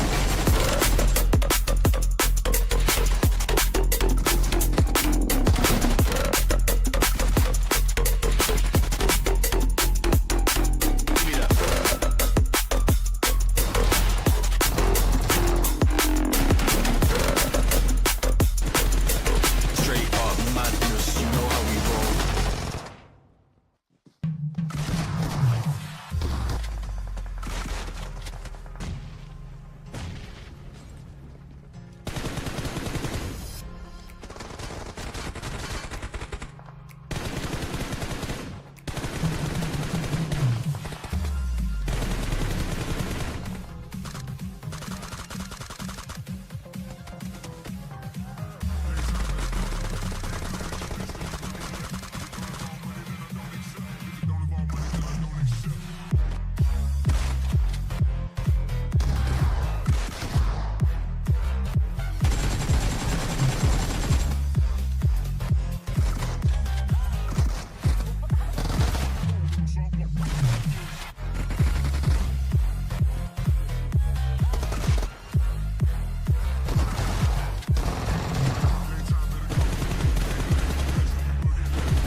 And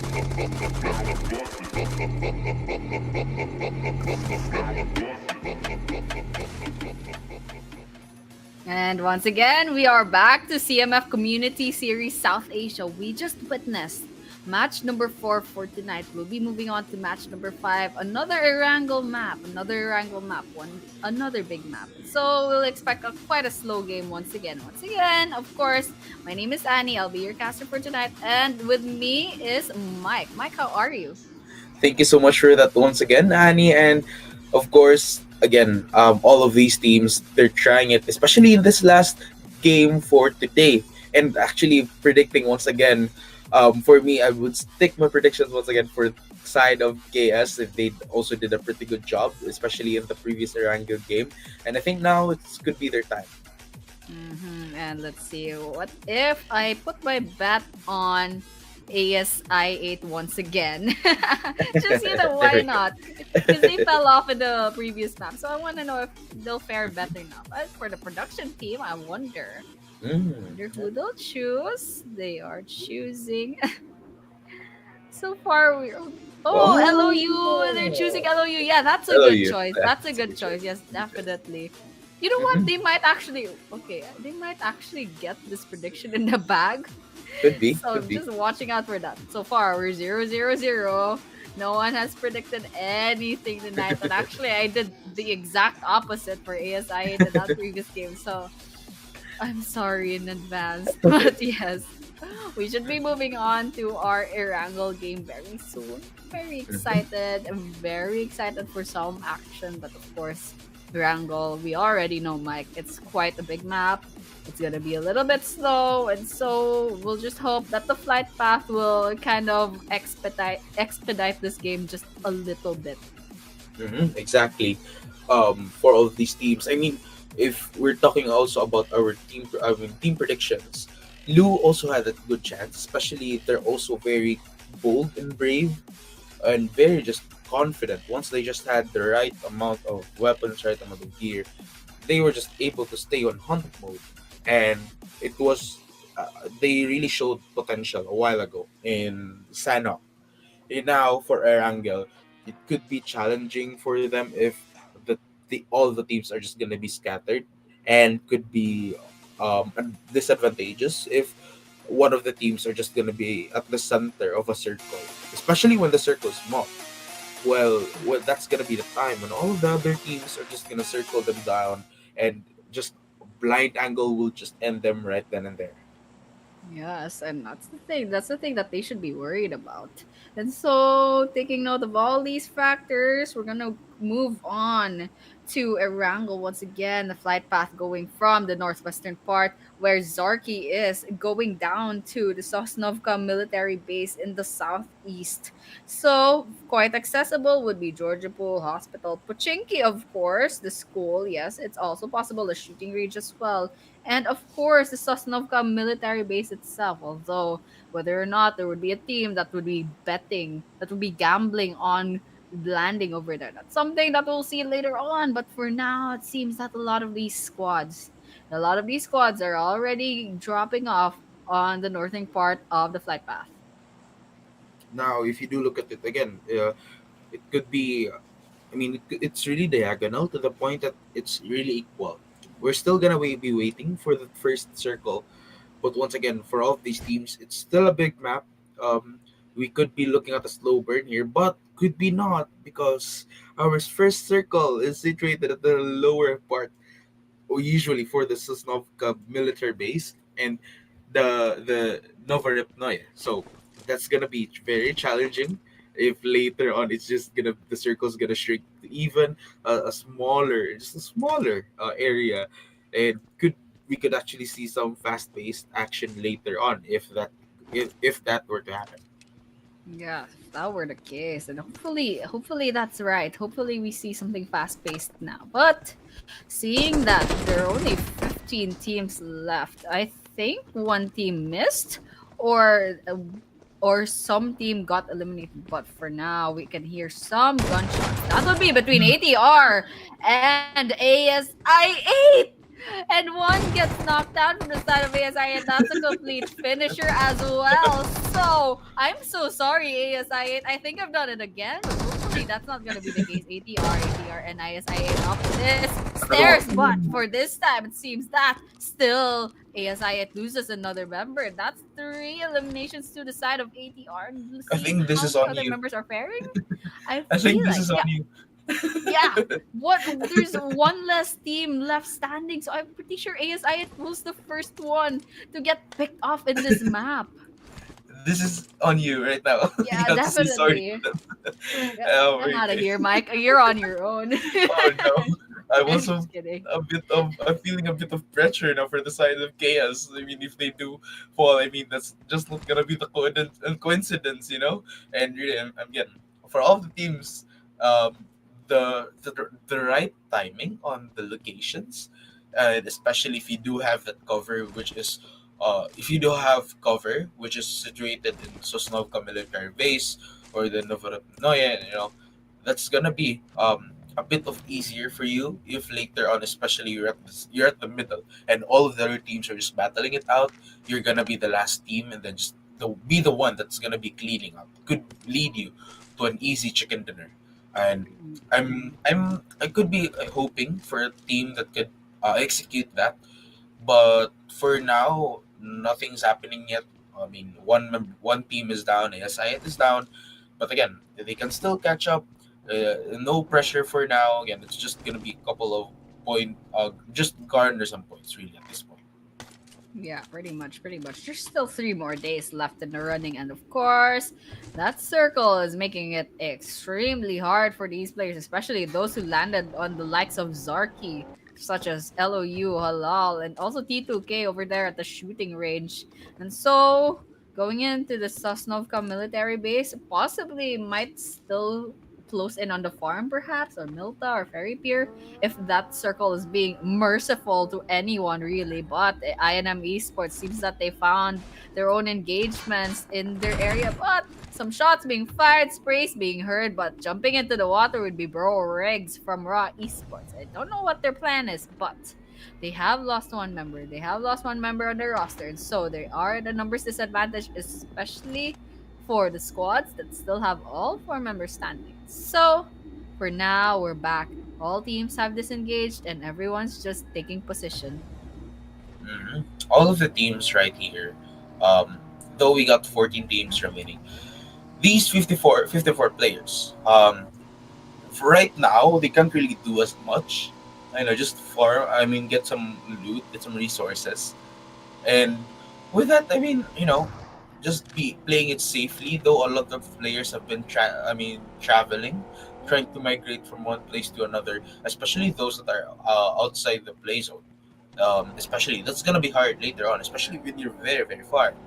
So for now, we could be seeing a lot of traveling and less on the action side.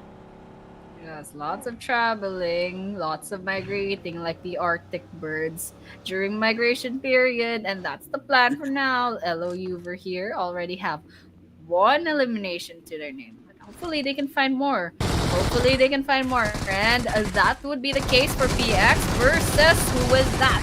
Who is the other one? That would be Raw Esports in this area by the sea, by the seaside, and so Flash trying to get that long distance shots into the bag, but Flash is very low on health, but he won't find that finisher. Still 0 in the scoreboard, but with that last finisher, that would be 1 on the scoreboard for PX, but still, they are not out of the woods. There are still members of Raw Esports nearby. Namely, Bro Rig swimming in this water, but he won't be spotted for now, so they are out of the woods. But still, the other member, other than Bro Rig, he needs to be revived. So Bro Rig, he's gotta stop, monkeying around. He's gotta go save his teammate. But over here, ST9 has their own story to tell as well, and CMF in the corner on the low ground. But still, with that car flying by, oh Another gosh, one. that would be a vehicle elimination on the side of CMF, but ST9 are not faring very well. Only one person left standing that still has all their limbs intact. S9, ST9 throws that grenade. Will he find that? What happened to that car? But that just distracted me real quick. But CMF, they only have two members left standing. Now, they gotta do something. Because One member Paisel's down. down. And now, B46ZZ, the last hope of their team. For ST9, what can he do? What can he do with this one versus one behind the boulder? Will the sprays come in? And CMF comes out victorious from that skirmish. And exactly with that, just using that stone to their advantage, just playing hide and seek at that moment, and it gave CMF fighting chance, and they really used that well. They actually won, but for now it's gonna be a good day for them as they wait later on for another fight that will happen, that will commence. Well, once again, most of the teams here are just really using their time to move from one place to another safely by using the vehicles. And judging from the fight a while ago, we could be seeing a lot of action from vehicle related kills, vehicle related incidents. But once again, all these teams, they're just gonna still gear up, loot for some resources once again. And it seems like, yeah, as what I've said a while ago, most of them are just gonna be transferring from that major island, of course, to the Sosnovka military base and Novorepnoye. And that's gonna be hard when they cross the bridge. A lot of teams are just gonna get cut off. A lot of those teams will be meeting each other. We still have 30 teams left standing, 13 teams left in the game. So this military base, it's gonna be very crowded later on. And so the circle's forcing everyone to go into that very small island. But it's a good thing. It's a good thing that less water in the circle coming in. But I can hear some gunshots. But don't know where they're coming from. And T2K, I don't know if they have that information either. Because they're not getting shot at. Their HP is still intact. And so they might be safe for now. But that car is making a lot of ruckus. And so hopefully they don't get spotted. But MME over here towards the water, gatekeeping the circle, whether or not they'll find the kills that they need. That's something that we'll find out later. For now, that won't be the case. And the rest of the teams here, 45 players remaining, 13 teams as well, are alive and kicking. And, seems like someone fell to their death. And, okay. Yeah, the rest of the teams here just waiting for that perfect opportunity again. But it seems like for the side of T2K, one member is down, going into the rescue as well. The rest of his teammates trying to circle them around, going in for the kill. It's just going to be another game of Fast and Furious right here as they wait for the perfect opportunity, the perfect timing to go in for the kill. And it seems like he just crashes right in, guns him down, going them down once again. One member goes down from the side of LOU. You're preparing to throw the grenade, be the one to clean them all up. But it seems like, another grenade kill right there from Crypto. We've been noticing the action of Crypto, the grenade pop. But of course, Crypto was safe, played well, and just played it properly, played it safely. He got hit by one though, but is still alive and well with a lot of HP remaining. And just really going in for the cleanup. And it seems like Crypto is doing a lot of effort here for his team. The rest of his teammates are also cleaning up the area, checking especially all of the areas before they can make sure that they are already safe once again. LOU playing it safely here. They know when to react, when to attack. That's what I like about LUU, is that they can be really smart about things. Yeah, definitely be smart about it. They have to think about their strategies very closely. But over here, Ghost seems like he's the only one left standing on his squad. Seems that Crypto almost got disconnected there, but free hit. Free hit on the side of T2K. Ghost bags another elimination for himself. But T2K Igneous, he's out for blood. He sees that his teammate got taken down. He's out for some revenge kills. But Lou is way too far from where he is. And so he's got to think of something. He only has an SMG. Okay, he finds another gun. Yes, he does. And now needs a better chance. But over here, DRS is doing quite well on this elevation above this bridge, but they only have one elimination to their name. Would that be a too soon enough? It seems that he will be third party in that area. Oh, in the bunch of houses nearby, just past this bridge. There are two different squads, INM versus PX. They have a standoff, but do they know that there's a third party nearby? Do they know DRS is above that bridge? Something that we will know soon enough. But for now, it's a standstill between these two squads. And for now, both have disengaged. Both are biding their time, waiting for the right moment to strike. And so, it will be a waiting game for everyone involved, including us. And for the side of DRS here, I mean, we've been looking at their progress. I think for day two, it could be a very nice note to end, of course, with DRS getting a chicken dinner. If they could manage, then maybe for the next few days, then they can actually try to catch up. If you do look, however, for the other team like INM, which a while ago they won again. I mean, for the team, it could be smart as well to play it safely. As of now, they could get some few kills at this point, but at the end, placement points still matters to them. They've bagged a lot of kills a while ago. DRS went in for a couple of sprays, the shots connected, but the enemies will be safe at least for now as they get to heal up. But seems like one member from DRS gets a down right there. Also, an off-screen kill from the side of MME will take an enemy down. Yes, and with that, we are down to 36 players left standing in the game.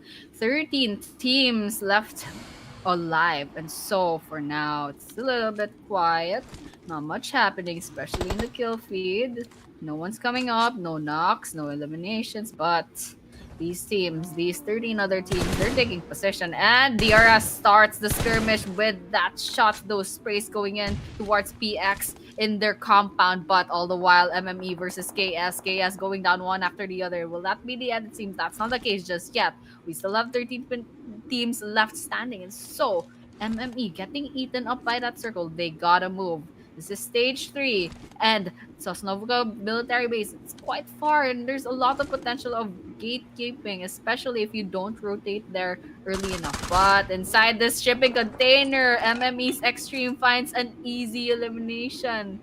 But that was quite unlucky for the ones involved. But MME with 3 kills in their name, they're gonna, they have to move in. They have to move in this island, because if they don't do that soon enough, they might get eaten up by a potentially a stage 5 circle that might spell trouble for them later on. So just avoid trouble.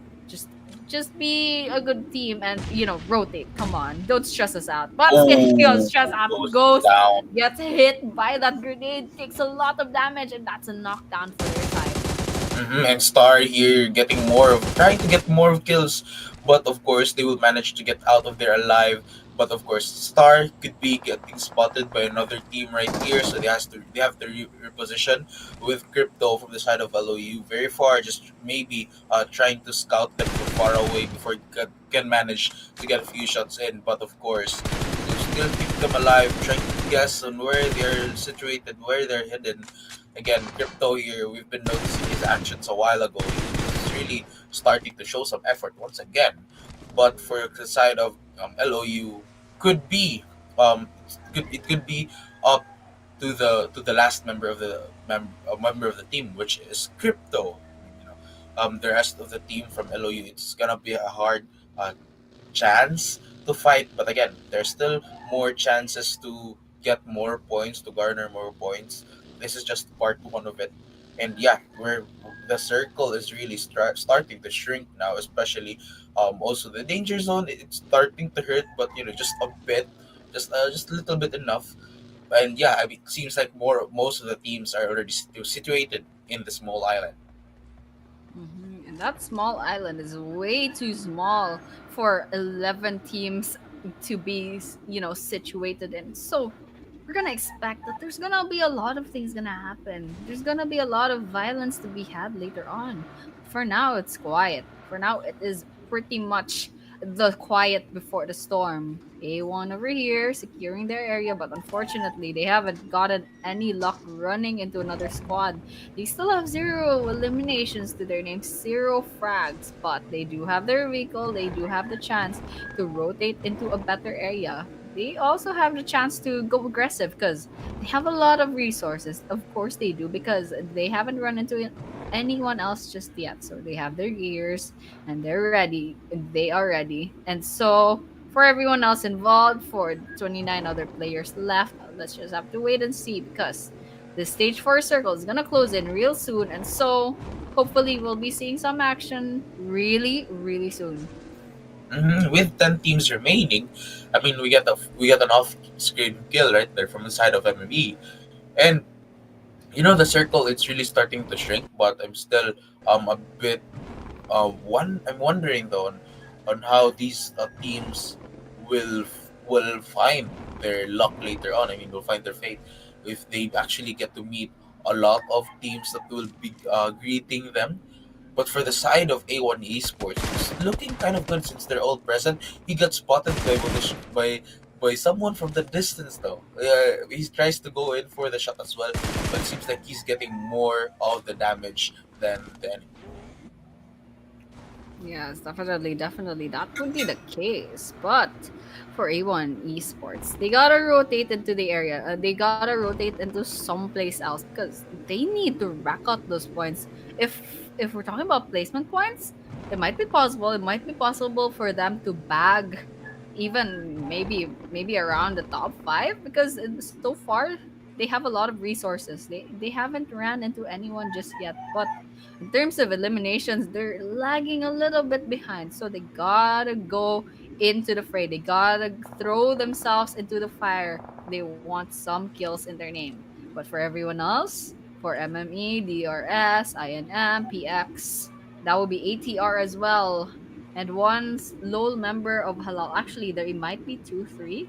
Yeah, because for everyone else, they gotta play it safe, especially those who are just the one-man teams or just two-man teams. They gotta play it safe. They gotta bide their time. They gotta weigh the risks and act upon that. Act upon the information that they have and take appropriate action.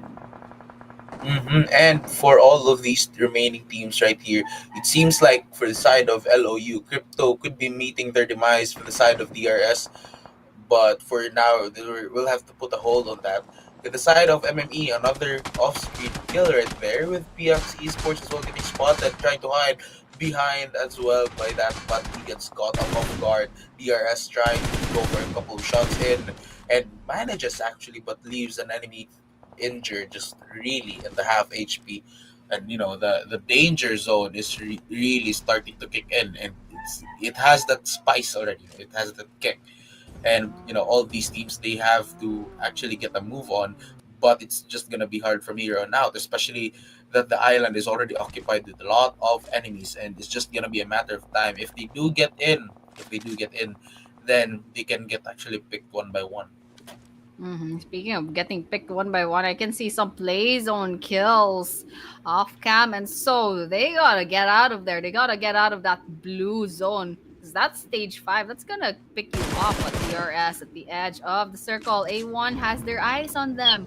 And will they get that kill? Will they get that kill? That is the question that needs to be answered now because A1, they have one member rotating into the area with the car rather, but DRS, they will be answering back with some shots. But DRS, they have their own car as well. Getting shots in, but Hitman's getting hit himself by the members of DRS from a distance. DRS having the high ground. So A1, they gotta reset. They gotta reset their position. Find another way to approach this.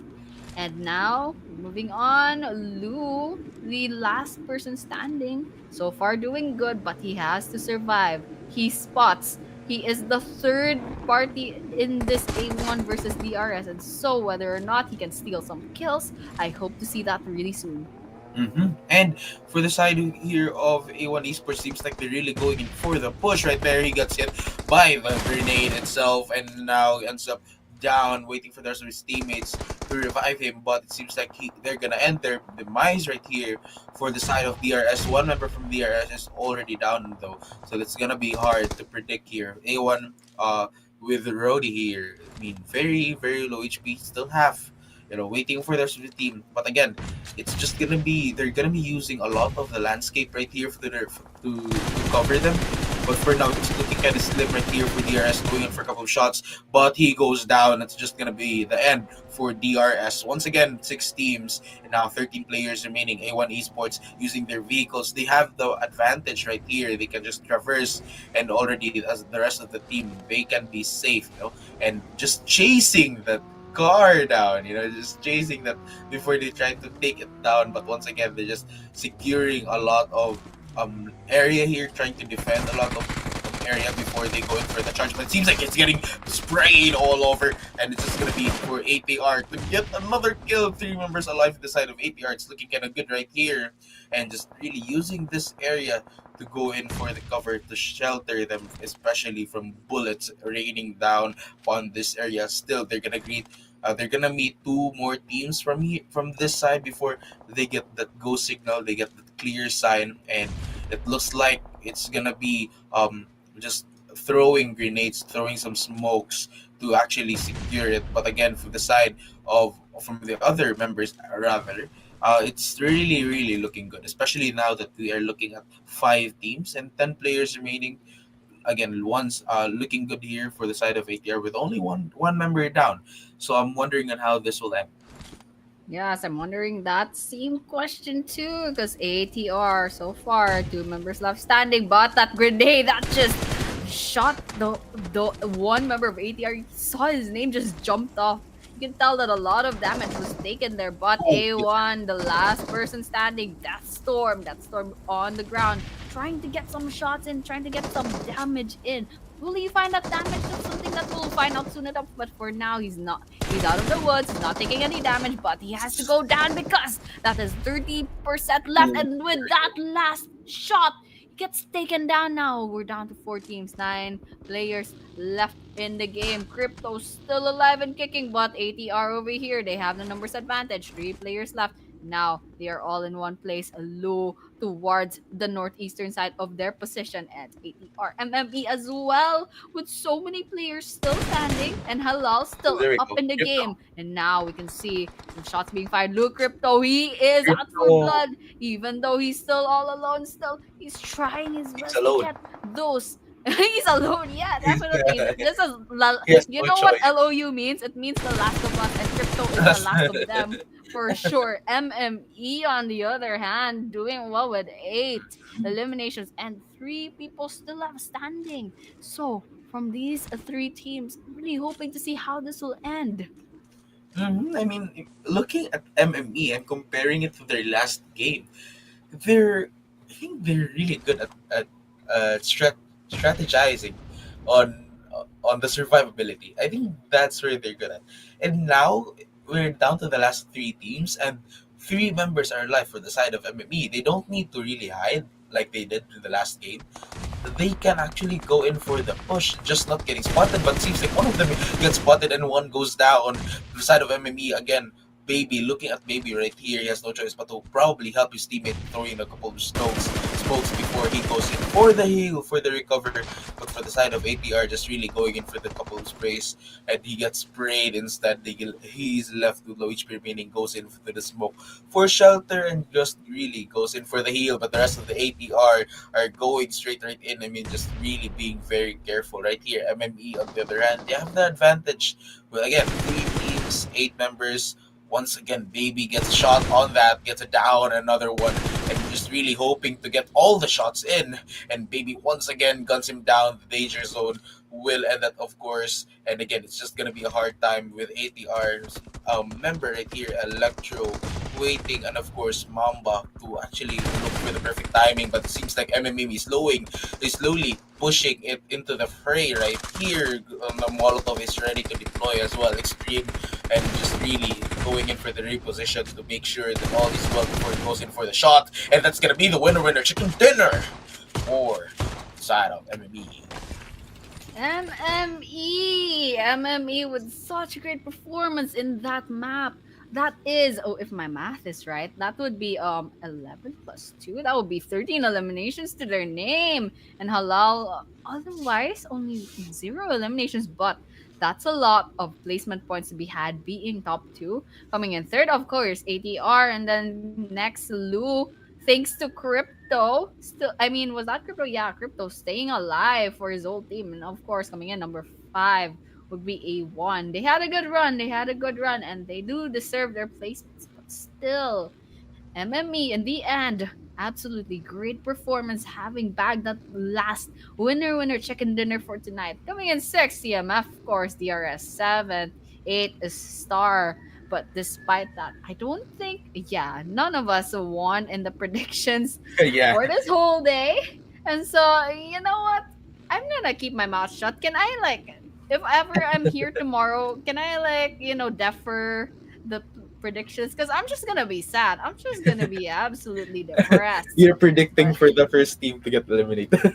Yeah, that's the thing. That's the thing. Like my predictions, like the other way around. You think like I'm predicting the top one. I'm predicting the top one team that gets picked off. I know a So- friend like that. Yeah, exactly.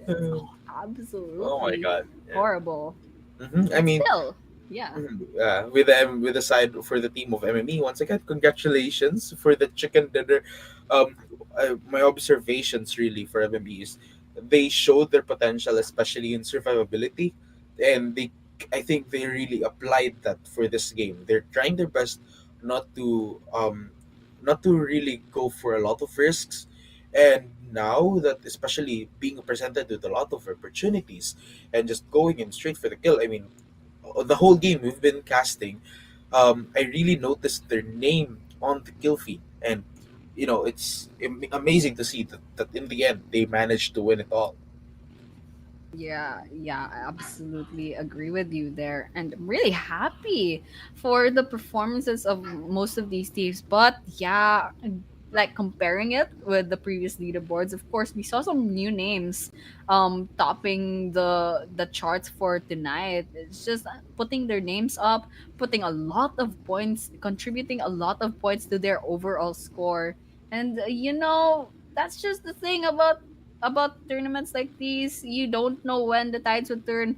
Although if there are some teams that are very consistent, of course they can hold their top one spot for the rest of the tournament. But for now, it seems that there might be some dethroning and some tables turning in the final leaderboards. I'm really hoping to see that soon enough. But of course, for those of you who are curious on the leaderboards really soon after some calculations, I'm sure that they will be posting it on the official social media pages of the CMF. So do tune in. And for those of you who haven't done that just yet, of course, follow CMF Community Series South Asia's socials. They do have a Facebook page, and of course YouTube where the stream is. And so once again, that concludes match number 5 of our day 2 of the grand finals of CMF Community Series South Asia. For those of you tuning in, thank you so much for tuning in and supporting CMF Community Series and your favorite teams. Once again, we are your casters. My name is Annie, and together with me was Mike. That was the end. And of course, I hope to see you all tomorrow for day number 3. But for now, it's good night and see you all tomorrow.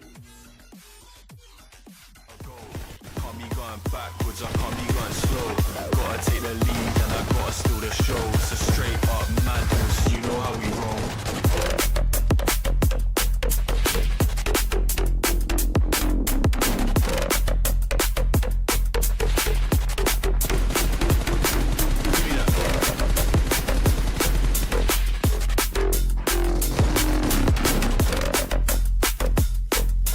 Straight up madness, you know how we roll.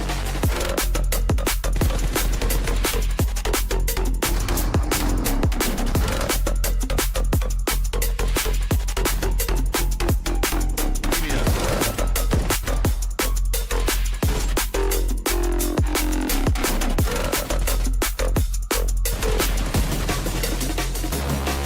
Yeah, man, I gotta stay focused.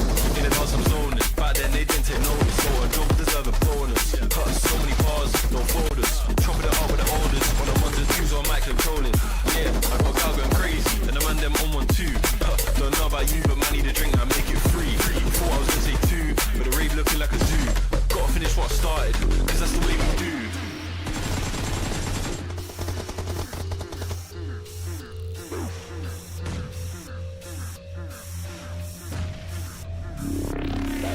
Stay focused, man, I gotta go.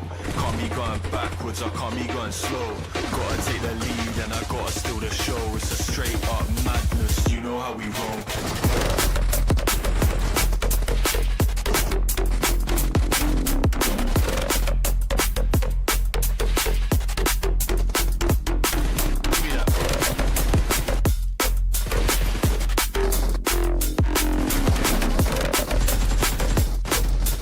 Straight up madness, you know how we roll.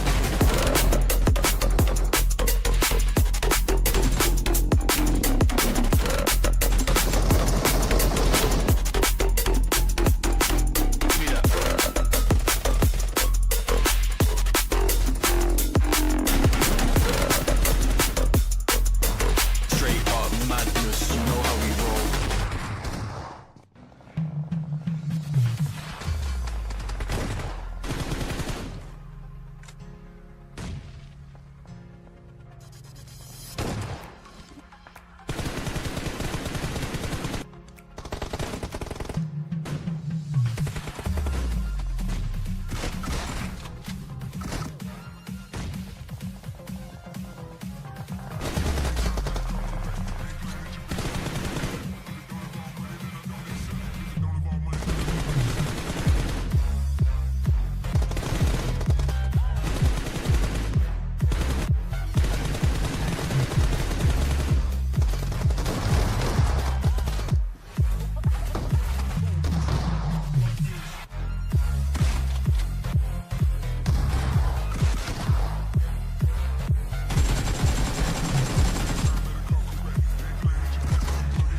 roll.